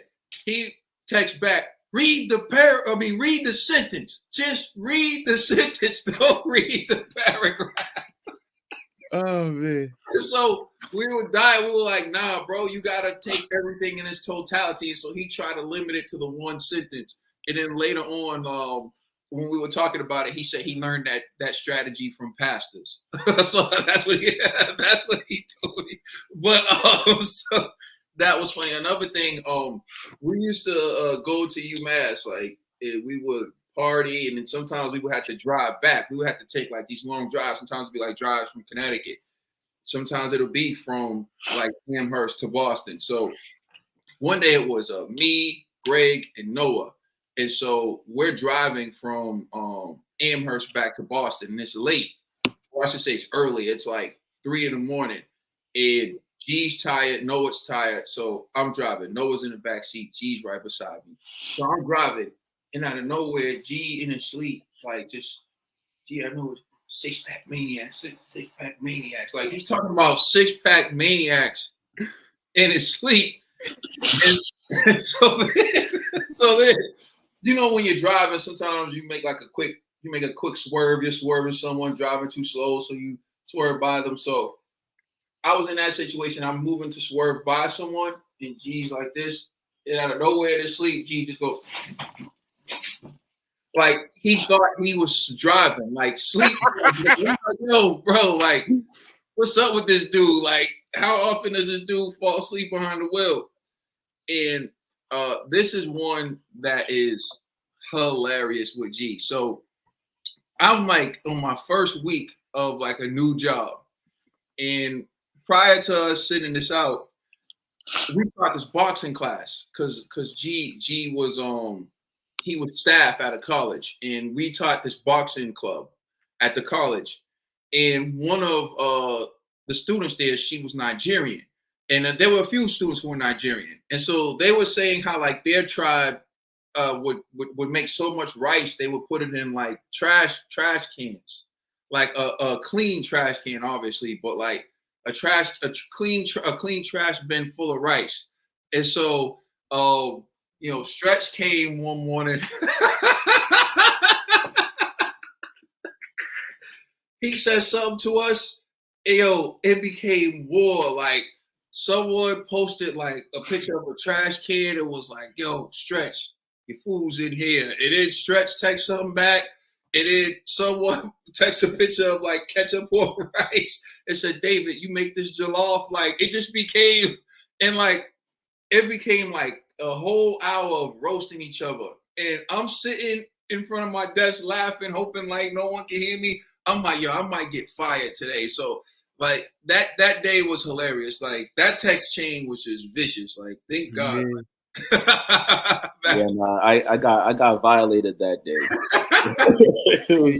I was just laughing at work, man. It was hilarious. But yeah. The crazy part is I was asleep for most of it. So when I woke up, all I saw was so many text messages of like all of y'all just going in on me. I'm just like, yo, this is ridiculous. So I'm trying to clap back, but I'm like, GG definitely was just the master of just having a roast, man. Like, we went in on Stretch and Ned that one. Yeah, I got another funny story, yo.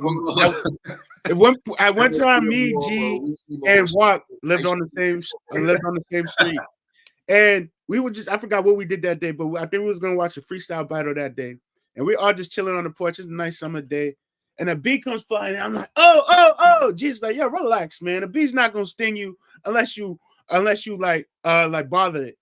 G's sitting there peacefully, and he goes with the straightest face. I just got stung. And I just started laughing. Like, he didn't do nothing. He stung him in the back of the calf, and he just sat there with him. I just got stung. I just started rolling. He wasn't doing anything, bro. Yeah, I'm gonna miss G, dog. Oh man. This is my last one. We'll move on to the next one. So we were in the gym.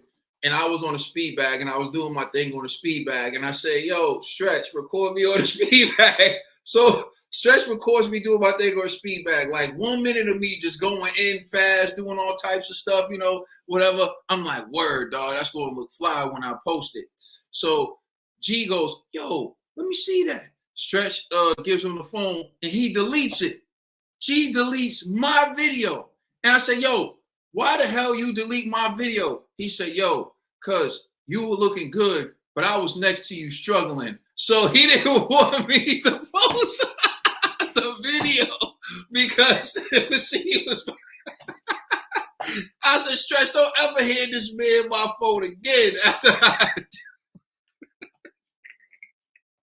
Oh, man. All right, so we're going to move forward. All right, so in the comments, y'all can chime in on this one.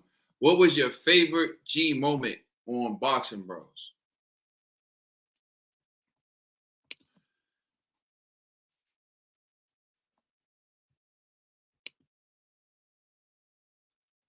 G energy.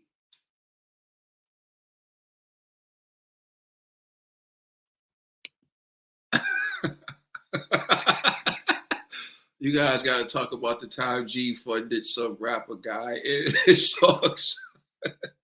Hey, man, don't be ahead on our program, right? You'll be hashtag walking with G.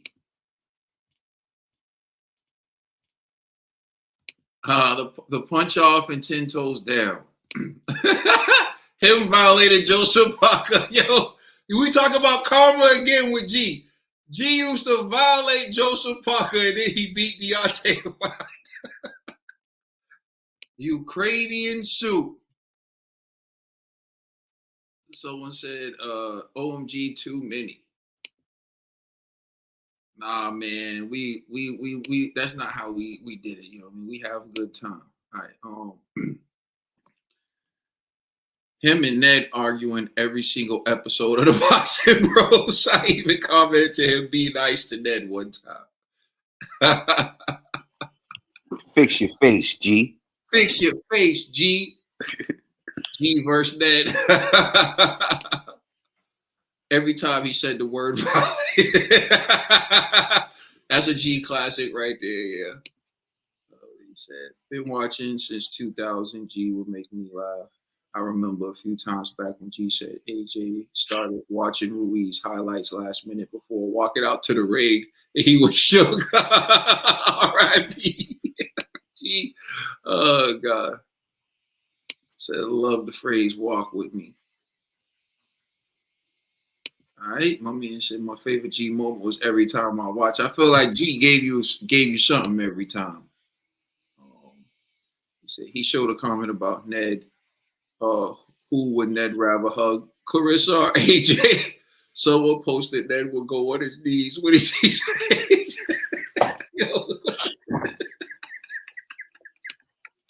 Yo, so speaking of which, for me, every time like Ned would just say something about AJ, he'd be like, yo, biceps in his mouth. Take the Bicep.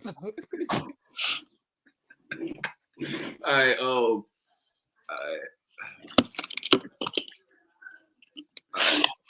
the jaw off rice and fish and chip. Yeah, hold on. We got to think of all the food things that he would come up with. There's so many. There was jollof rice, Ukrainian soup. I think even with Wilder, there was Wild Wings or something like that. Or he had for everybody fish and chips. A Cubano hot pocket for Rolly or something. Yo, he had braised oxtails for Dillian White. Eggplant parm. It's like everything G said was all net, just killing me. All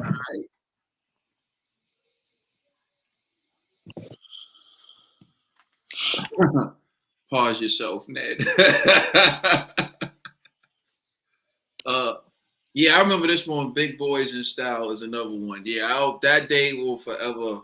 G and Complex celebrating Andy Ruiz beating Anthony Joshua. Nah, Mr. T knocked it out the park when he first commented, walk with me. You know what I'm saying? Mr. T hit it with the walk with me. When I first seen that, I was like, damn. I used to always be that, yo, G, let me hold this. Walk with me. All right, so we're gonna jump into G trivia. But again, I also want to say I don't want to overlook the fact, for everyone who donated, thank you very much. We really appreciate you showing love to G. Again, like I said, we've done this show for 4 years. We never asked for anything, but G passing so suddenly, leaving behind his wife and 3 children. We felt like you love him, like we love him. So we want to give you the opportunity to contribute and show your support to the family and show them how much G meant to you as well. So again, I'm going to post a link, and thank you for everyone who donated and showed love and support. Can we skip one? You said what? We did. It was the sake of time thing. Unless you want to run with it, bro. We run with it. Nah. All right. Sure. This is G Day. It is. All right, you know what? Let's roll with it. Share at least one of your unforgettable memories of G. Something you'll always remember, or a memory you have. All right. Right. I'll go first. All right, go ahead. And all you guys is in this because all y'all guys came to the gym. You know what I'm saying? Like, my unforgettable memories of G is always coming down to the gym. Y'all lived all the way on the other end of town. And the fact that y'all brothers will always come out, you know what I'm saying, to make sure that I got back on track. And the encouragement that G would give me, you know what I'm saying, telling me like, yeah, Trill got that Brona uppercut. You know what I'm saying?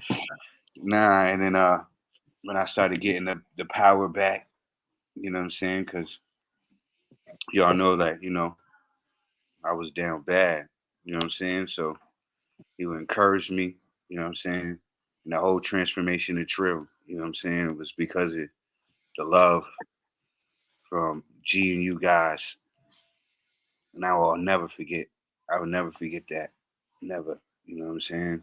And that's what solidified this brotherhood for me, was the fact that everybody coming out their way, going out their way for me. You know what I'm saying? And I just wanted to pay that back. All right, I'm gonna throw it to Complex. There's so many. I was just remembering. I can't even believe I didn't say this earlier, but back in college, so like I said, we used to have these like really big debates about fraternities, people in fraternities versus not fraternities, and like competitions and whatever.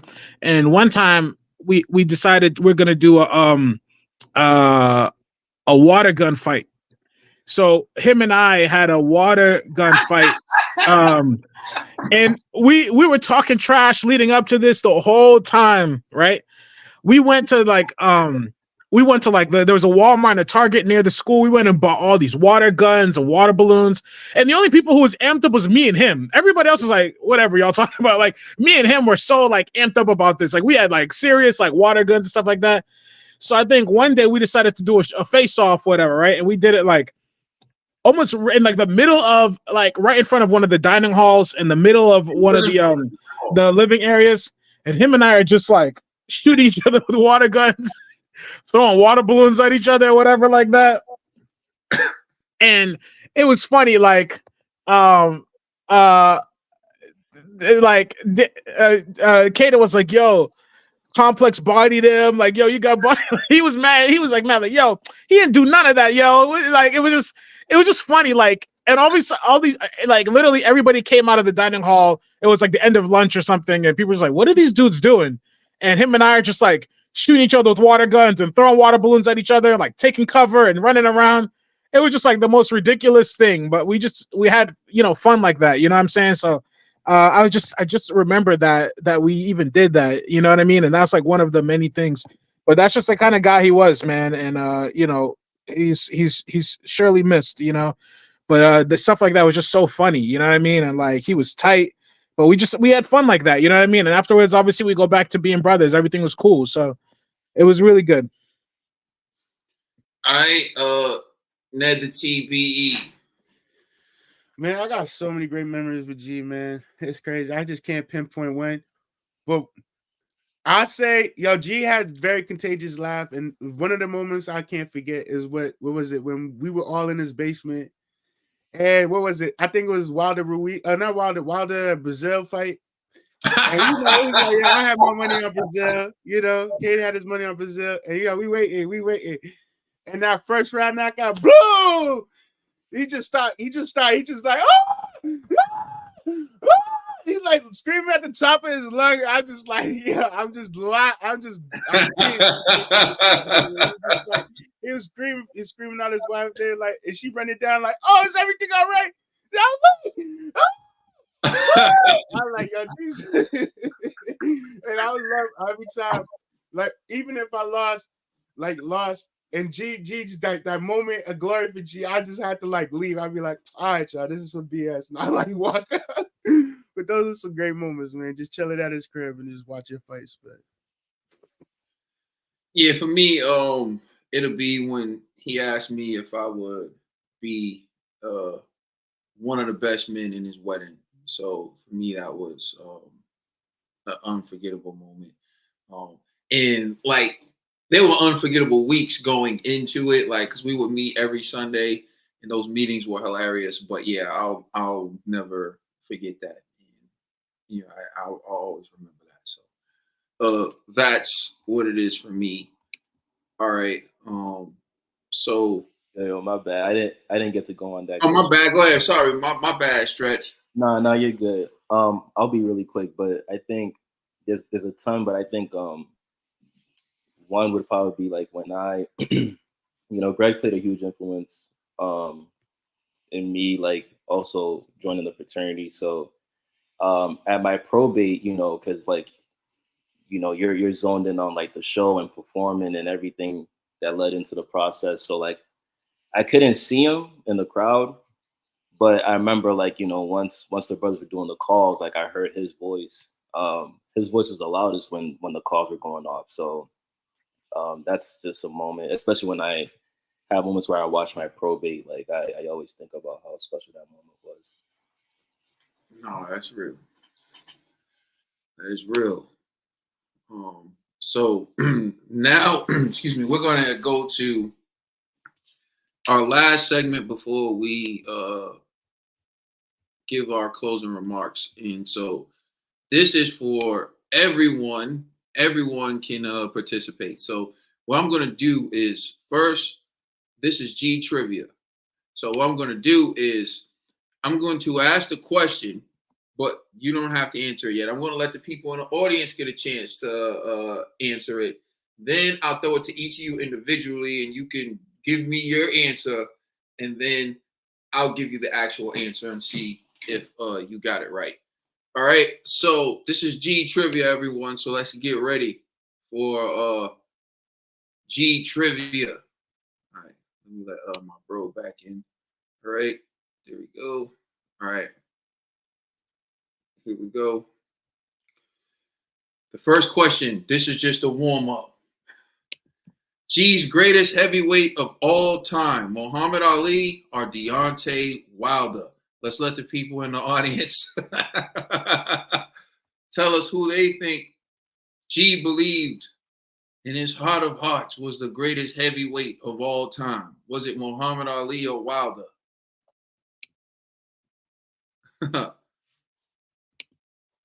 We have Wilder. Wilder.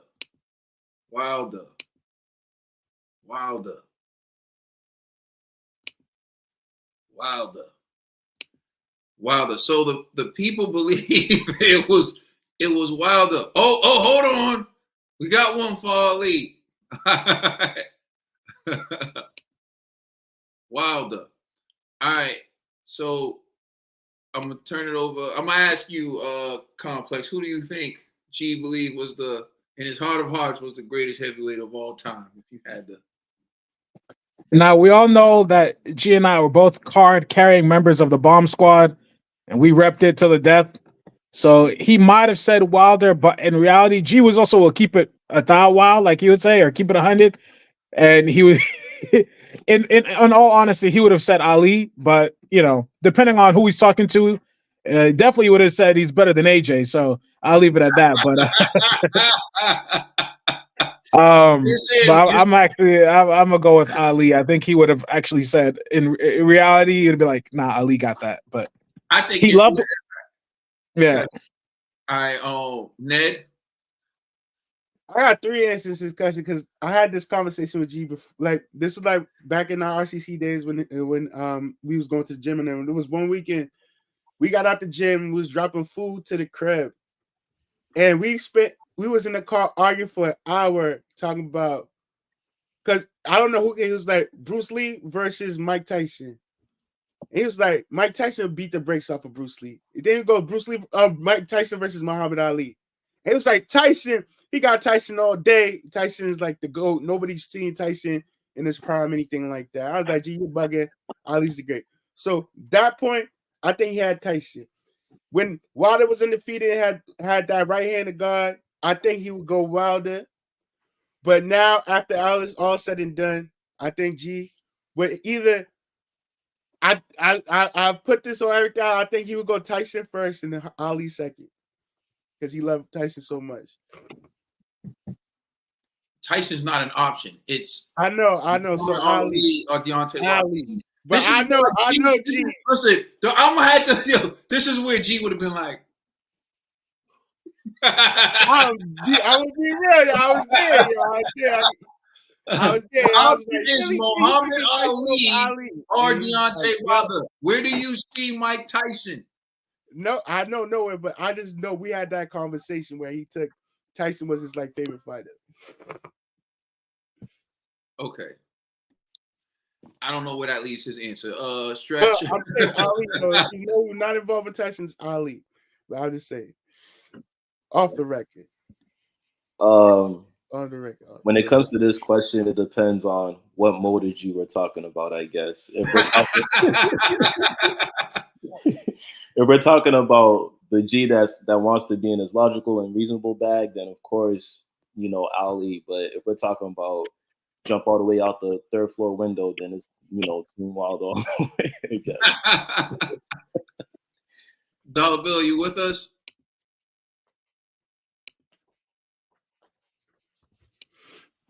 All right, I don't think Dollar Bill is with us. So the answer is Wilder.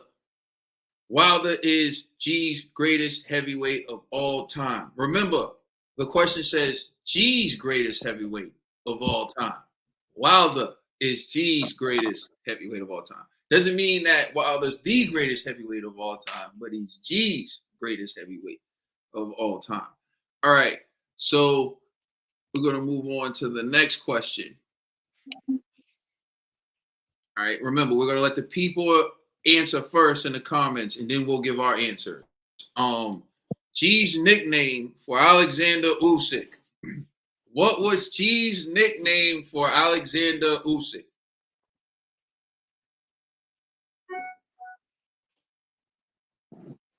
Let the people in the comment section. All right, we have Ukrainian soup.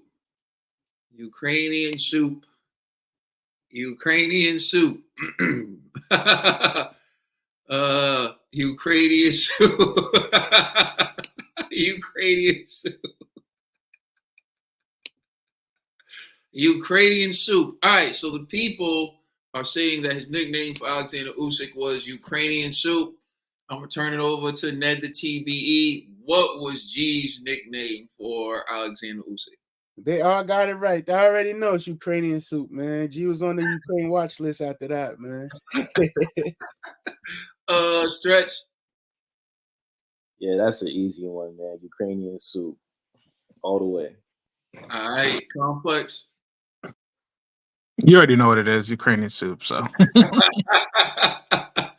Everybody's right. It was Ukrainian soup. All right. So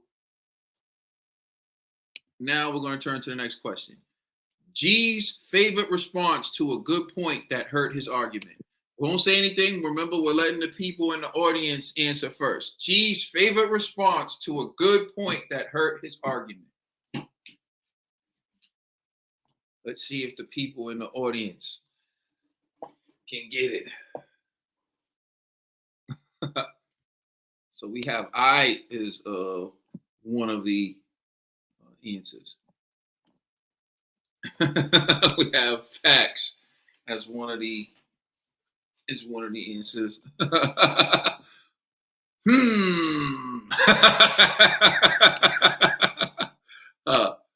I respect that.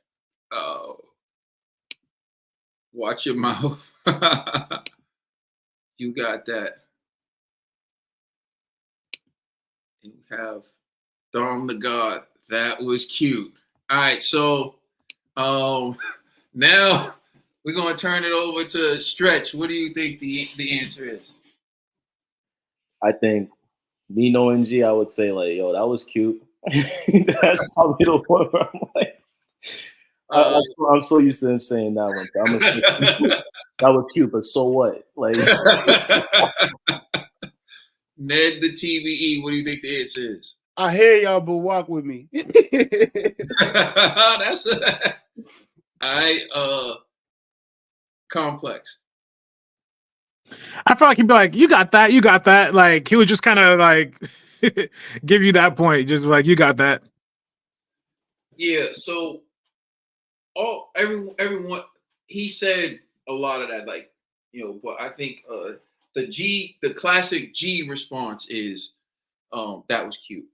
Like uniquely him, like we would all say you got that, or like, you know what I mean? Well, but like the classic G response to you just nailing them with a good point is that was cute. You know what I mean? Like that was a G. So that's the answer right there. But all of you are spot on. He said all those things at some point. All right.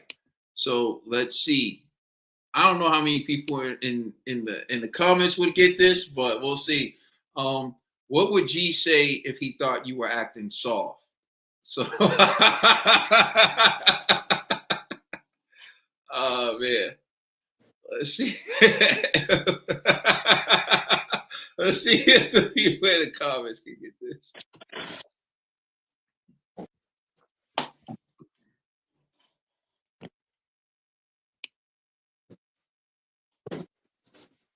Oh, that's hold on, that's not bad.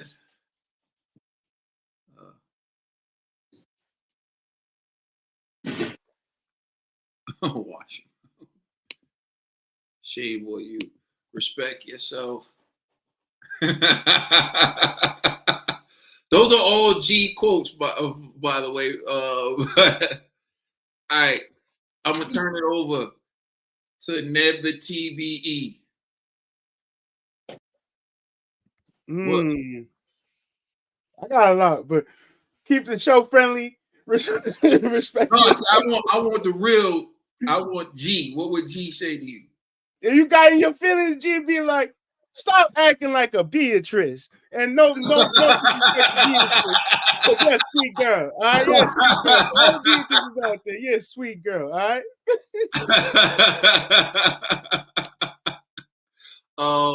right. Stretch. What do you think the answer is?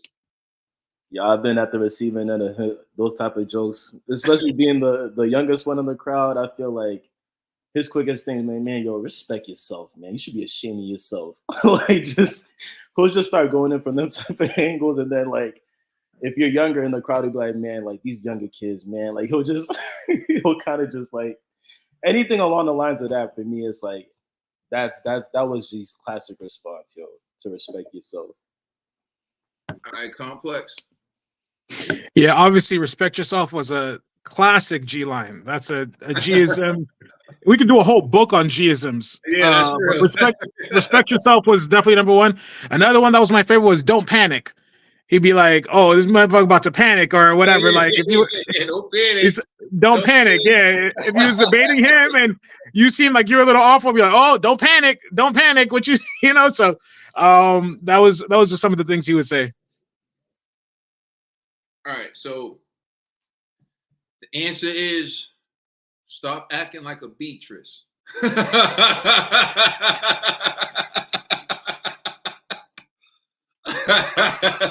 is the answer. All right, let's move on. But like you said, there's G-isms and all those quotes that people said were G-isms. But trust me, I've seen G pull that line out many a times on people. So here we are. The next question. What song did G finance that became an instant Boxing Bros classic?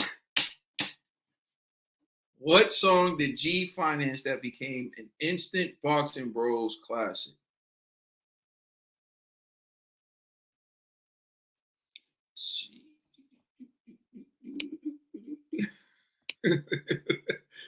We got 10 toes down. 10 toes down. The people are saying it's 10 toes down. 10 toes down. All right. So I'm going with NED the TBE real quick. NED. You already know. Under my feet.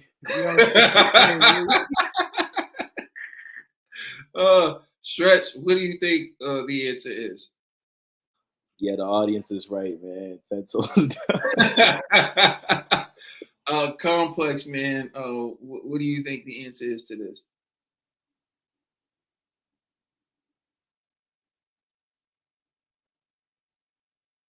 Oh, is it me? Yeah, it's on you. Oh, my bad. Yeah, definitely 10 toes down. 10 toes down.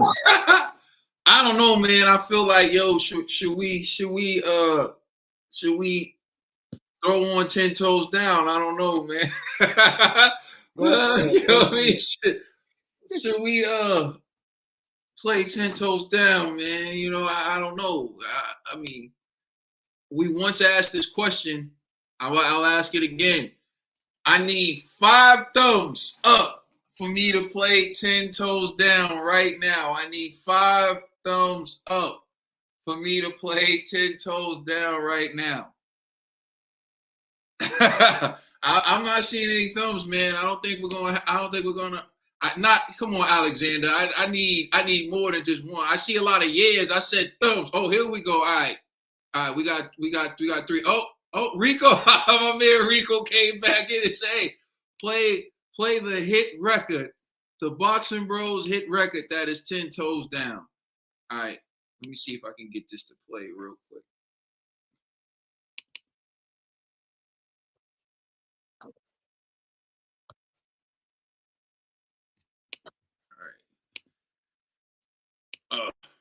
Well, I don't think it wants to play, so we might not be able to get 10 Toes Down, man. I don't know why it's not playing.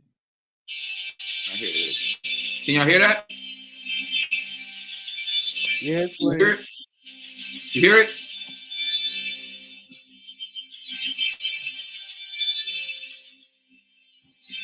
Ten toes down, 2 feet on the ground. Earth under my feet, eyes to the sky. Standing in the street, I was born to fly. My consciousness got wings, asking who am I? Child of God, God just side. I'm thinking hard to survive. Breath of my lung, the word of my tongue. I'm alive, all my lives. Some of us are, some of us robbed. They robbing the kids, they doing a bit where I reside. Trying to change our lives, get genocide. Can we turn the tides? Take back with size. The truth we see through the lies. Through my mind. It's not what really in, it's just a disguise. Our babies die, our mamas cry. The fiends to get high, no means to get by. Do you know what it means to get by? Feed your needs to get by. Feed the ego inside, feed the evil inside. The ego survive. They eating people alive. You see the evil, it gets greater in size. And it's no surprise. Try to be your hero, might turn lethal, might just die by the gun or the knife. Might cost your life. The cost of living's too high. Working a 9 to 5. Working a 9 to 5. If the devil is alive, how can God survive? If the devil is alive, how can God survive? If the devil All right, man, we gotta stop the classic right here. That's it. We gotta stop the classic right there.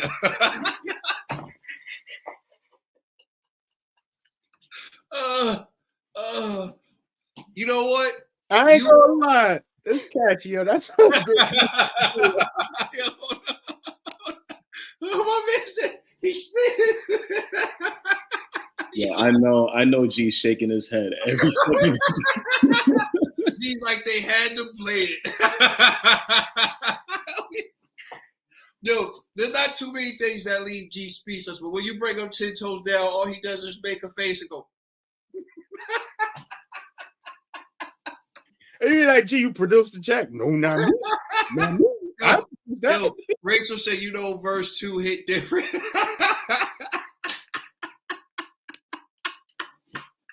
Yo, listen, that song, like someone said, it was worth every penny now, because it's like our classic song now, dog. It's like our cult classic hit.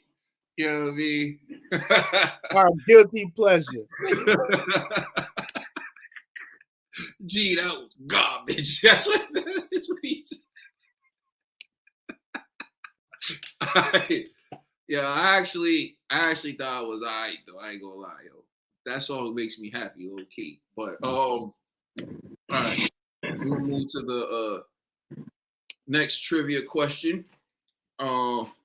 If G said these words, you knew a conspiracy was coming. So remember, we're letting the people in the comments answer first. If G said these words, you knew a conspiracy was coming.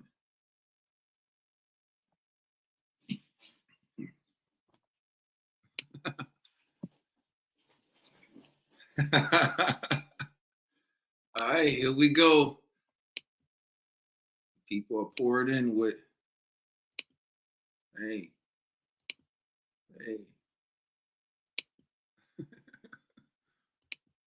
All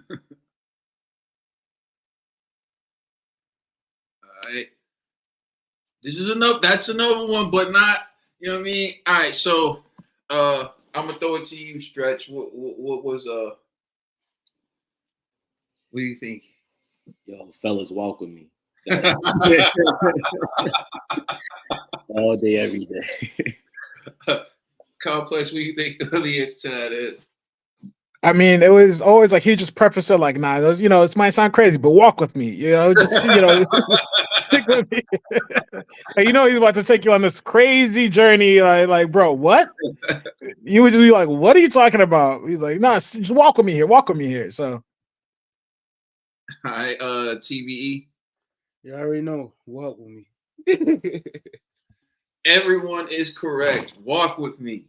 That was it. That was G. When G said walk with me, you're like, oh, where we going, bro? Like that's like, tell me where we going first. That's what I used to have to say to him. So that's right, walk with me. All right. We'll let the people in the comment section answer this question. How did G stop an angry mob of 500 people from storming a Sigma party? How did Greg stop an angry mob of 500 people from storming a Sigma party?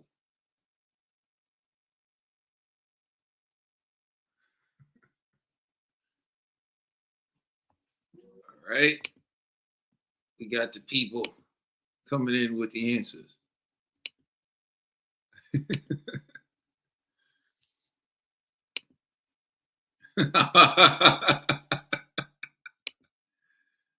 All right. So people said taking off his glasses. All right, Stretch, man. I'm gonna throw it to you, man. How did G stop 500 people from raiding the Sigma party? Yeah, yo, the shades came off. Glasses came off.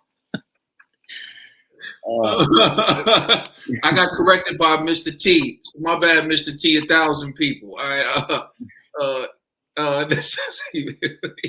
So Ned, how'd he do it? All right, Complex. you know what it was? Just the glasses off. That is correct. G took his glasses off, and that was it. He stopped 1,000. We're gonna double that. He stopped 1,000 people. All right. So the next question. Remember, let the people in the comments see if they got this. First, I will say there's two answers to this because in classic G style, he used to flip flop between who his favorite rapper was. So there's two correct answers to this. Who was G's favorite rapper? Nah. Trill. Little Baby.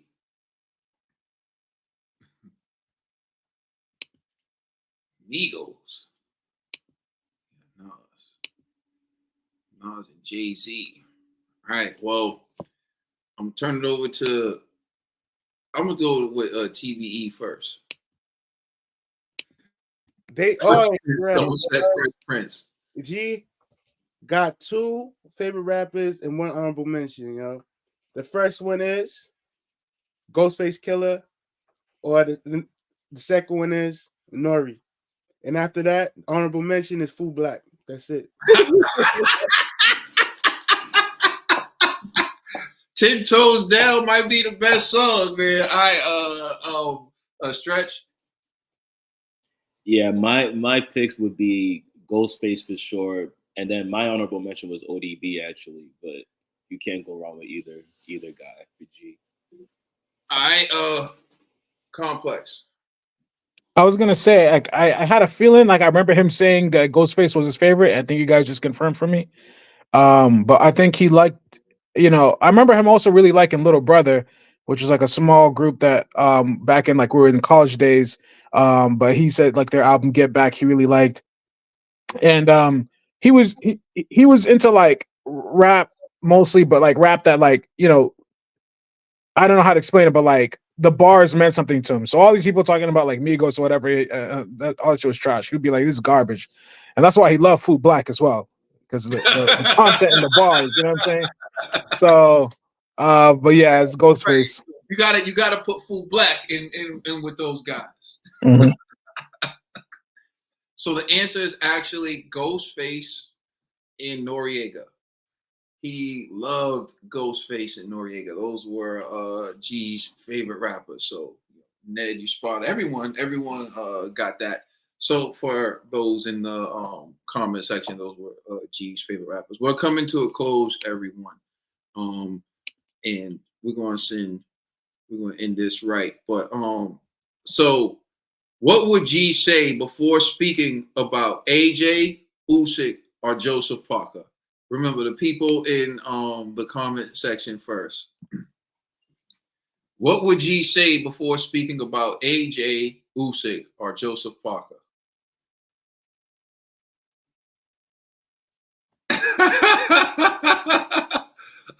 Like him, but I like I like him, but I love AJ. He's all right, but I like him, but all right. So I'm gonna turn it over to you, Ned the TBE. What would G say before he spoke about those gentlemen? The audience is spot on. That's exactly how he goes. I like AJ, but listen, don't hear me out, y'all. I like Usyk, but I never seen him like Joseph Parker.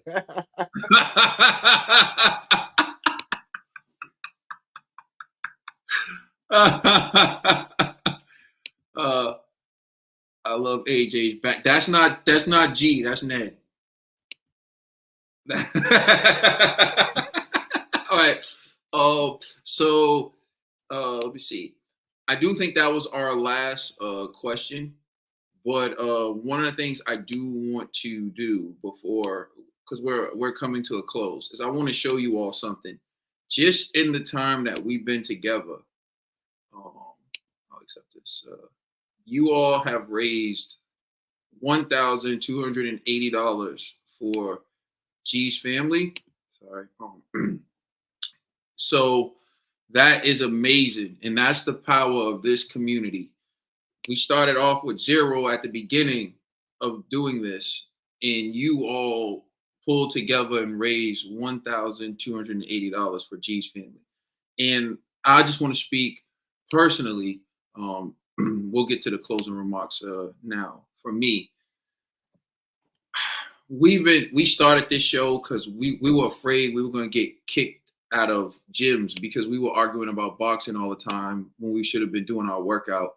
And Stretch would be uncomfortable, like thinking we about to get banned from the gyms. and this show came about because we were like, all right, we would get the whole gym involved. So we were like, you know what? If people love watch us, maybe they'll love to see us do it on YouTube. And we used to do it in the beginning, and we would get like 35 views, 40 views, but it kept the peace in the gym because we would be like, all right, at least we could argue about this on Sundays. And that was the whole purpose of this. Never in a million years did we expect that we would lose our brother Greg. And at this point, for those of you who stuck with us, I'll tell you as much as I can without. So Greg was sick. And I remember when he broke the news to us, and he told me, like, he didn't want me to take it easy on him.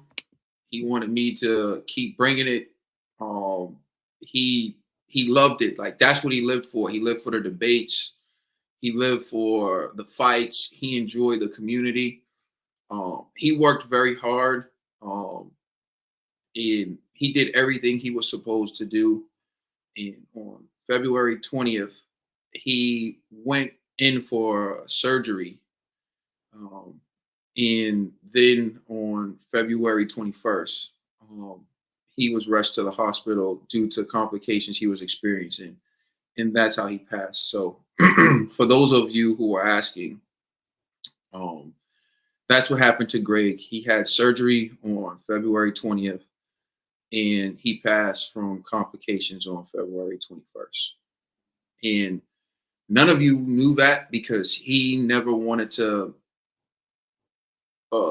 he never wanted to put a damper on the party. He never wanted to dim the party. He never wanted to make anything about him. He never made everything about him.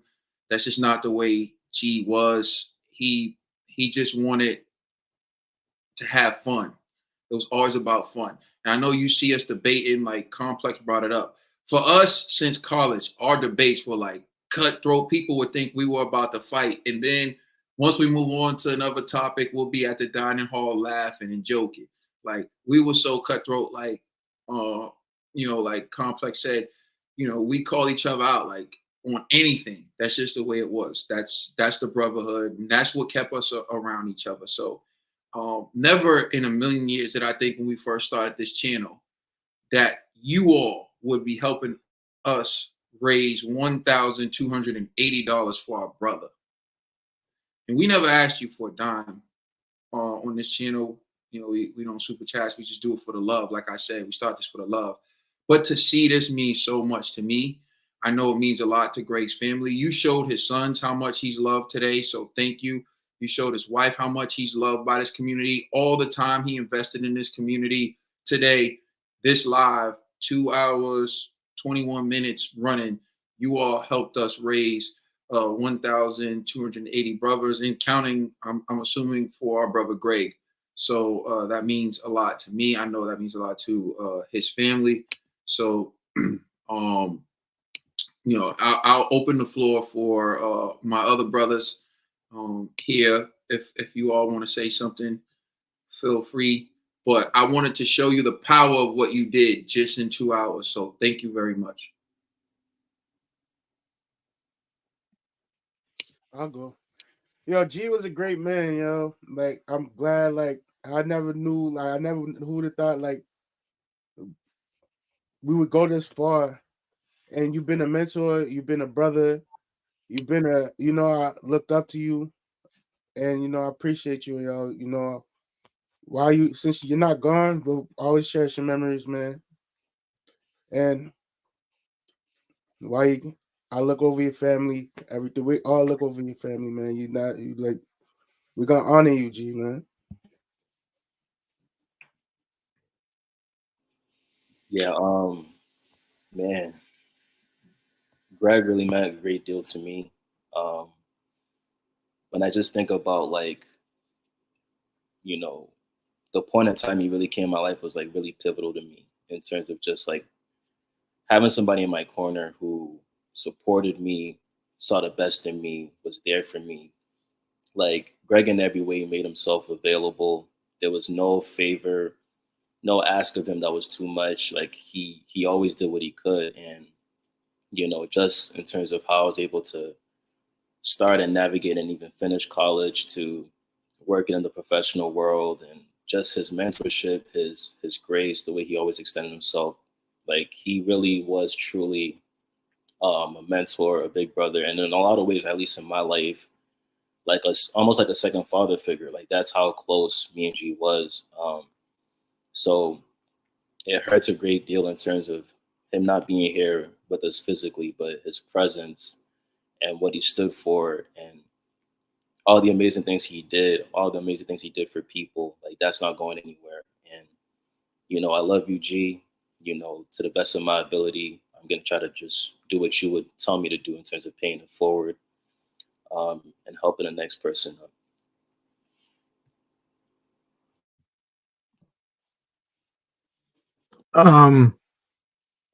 I'll go next. G is somebody who had a massive impact in my life. I think it's still not even real to me. Caden, when he called me the other day when it happened, I was in complete shock and disbelief. I was like, "What are you talking about? Which Greg?" Like I could he kept trying to tell me, and I'm like, "Bro, what are you talking about? How is this even possible?" And so it's still unreal to me. But one thing, like I said, Greg gave me some advice one time when my dad passed. He said, he's with the ancestors now. So Greg is an ancestor now. He's our ancestor, and Greg had a lot of knowledge and wisdom in him. So if there's anything that you learned from Greg, if there's anything that you felt from him, if there's anything like that, take it with you, and in that way Greg will live on forever, because he lives on in each of us. And I know he's always going to live on with me in my heart. That Greg is somebody I'll never forget. So please just always keep him in your heart and his mind. And just think of him as an ancestor. And look to him for guidance, because he a lot of the things he said, as controversial as they may be, as whatever, but he had a lot of truth in there, and that's one thing I'm always going to respect about him and appreciate about him. He was about, the truth. And I just love that guy, man. And I'm really going to miss him. So but also I think, as one thing I also you guys, I'm the boxing cousin, I'm not a bro, but thank you guys for including me in this community. And just being part of this and seeing this is so beautiful. And that's the impact that Greg had, is just that, look, all these people who came together for him and that know him, you know what I mean? Outside of, the people that he worked with in his job and everything. So kudos to all of y'all, the Boxing Bros community, for standing 10 toes down for Greg, for real, for being part of this community, for including me. Thank you for having me in it. Boxing Bros will live forever. I don't know what's going to happen now that G is gone. And I'm sure y'all are thinking about that. But look, at the end of the day, what this journey we've all gone through together for however many weeks, all these years, that Greg was a massive part of that. Just shout out to everybody for making this a community. You know what I'm saying? Like, had a huge splash in the internet boxing community. You know what I mean? From Twitter, from YouTube, all that stuff. And that's something to be proud of. That's going to live forever. That's never going to die. You know what I'm saying? So Boxing Bros forever. Big ups to Boxing Bros forever. You know what I'm saying? I know G's going to be watching ringside from now to forever. He's going to be at all the fights. You know what I'm saying? G's not going to miss anything. So just shout out to everybody here, and to all the bros and family, extended family of the Boxing Bros. Let's stick together for G, for his sake, because I know he would want that. So much love to all of y'all, and of course, much love to G. Dog Bill, I don't know if you have any closing remarks you want to say. Yo, real fast, I just wanted to correct Complex real fast. Yo, that whole boxing cousin thing, that was just a play on words, bro. You a boxing bro. Everybody in this community is a boxing bro or a boxing sister. You know what I'm saying? This is real life. This is real stuff. Look, it's Boxing Bros for life. G for life. His wife told us that she wants us to keep his name alive, and that's what we're gonna do. We're gonna keep his name alive. It's G forever. You know how we rocking. I appreciate the Brotherhood. I appreciate being able to get to call Greg my brother. Everybody know Caden my little brother. And he brought these other gentlemen into my life. And he loved them as brothers. So in return, that made me love them as brothers as well. And as far as the Boxing Bros community is concerned, y'all are family. I kick it with y'all like more than I kick it with my other family, my real family. We all chop it up on Instagram. We DM each other. This is a real family. This is a real community. Y'all always locked in with us when we just come out here and just kick it. You know what I'm saying? We just come out here and kick it like like we just on the block. You know what I'm saying? And y'all kick it with us. We don't ask for no bread. We don't come here with no funny stuff. You dig? It's just love. And the love that we got back from y'all is crazy. I'm so thankful that G, because I know he's seeing this right now. I know G's seeing all this love right now. Yo, this is it for me. This is everything right here. This is everything right here. All that love I see in the comment section, that's why I be like, yo, we love y'all. Much love and respect. And I call y'all our boxing family, our boxing community. I call y'all that because of this right here, what y'all just showed right here. I wish G was here to see this right here. You know what I'm saying? But we love you, G, and your name will live on. You know what I'm saying? Your name will live on. Um, yo, Caden, I said this that all the time. Used to say this as a running joke on the show, but calling you an evil scientist by putting this all together. I thank you from the bottom of my heart. Yeah. Wow. Just even in the time we've been speaking, um, the donations have gone up to $1,600. I want to explain something to people because I know like you see me and G go at it on Boxing Bros, and like to y'all it would seem heated. I know like people even thought at one point me and Complex weren't friends. I had to like tell y'all like, yo, Complex is really my brother, because we would go at it over Wilder and AJ, and I'm like, bro, that's just boxing. Like in life, I go to Complex for advice. He come to me. We help each other make it to where we're at, and that's the reality of it. And G helped me make it to where I'm at, and since I was in high school, you have to understand that I had a friendship with G. So G being gone, my life has been completely altered. Like G was, everyone knows. Like, I'll put it to you like this: if you know us, when you found out G passed, you contacted his wife if you knew his wife, and after that, you were like, "Where's Kaden?" Like that's the way it was. So, my life is going to be completely different from now on, moving forward. And it's because I lost like a brother, my road dog, like a fixture, a staple in everything I did for like most of my life. So all I can say is seeing this, what you did for my brother, it makes me feel good about the channel and what we did, what we started, because you the time, the effort doing it, and we only do it every Sunday, but still it takes a lot to do it. And so like to see this means a lot. So thank you. We appreciate you. We appreciate everything you've done. And I know that um,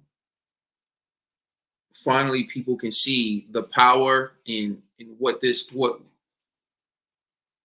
is about. Like that this means something. Doing this means something. So thank you. We're gonna send G off. How all the other greats in boxing get sent off. We're going to send them off with the 10 count. So uh, I'm gonna designate you Complex. Just give me a thumbs up if you can hear it once you hear it, Bell. All right.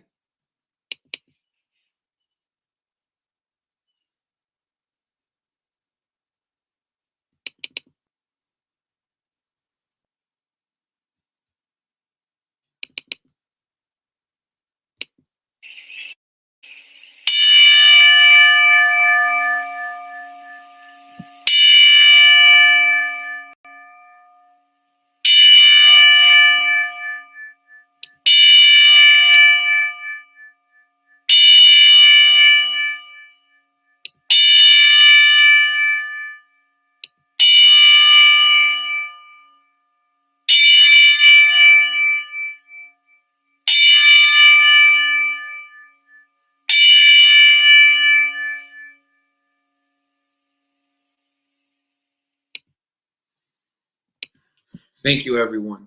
We appreciate you. We are the Boxing Bros.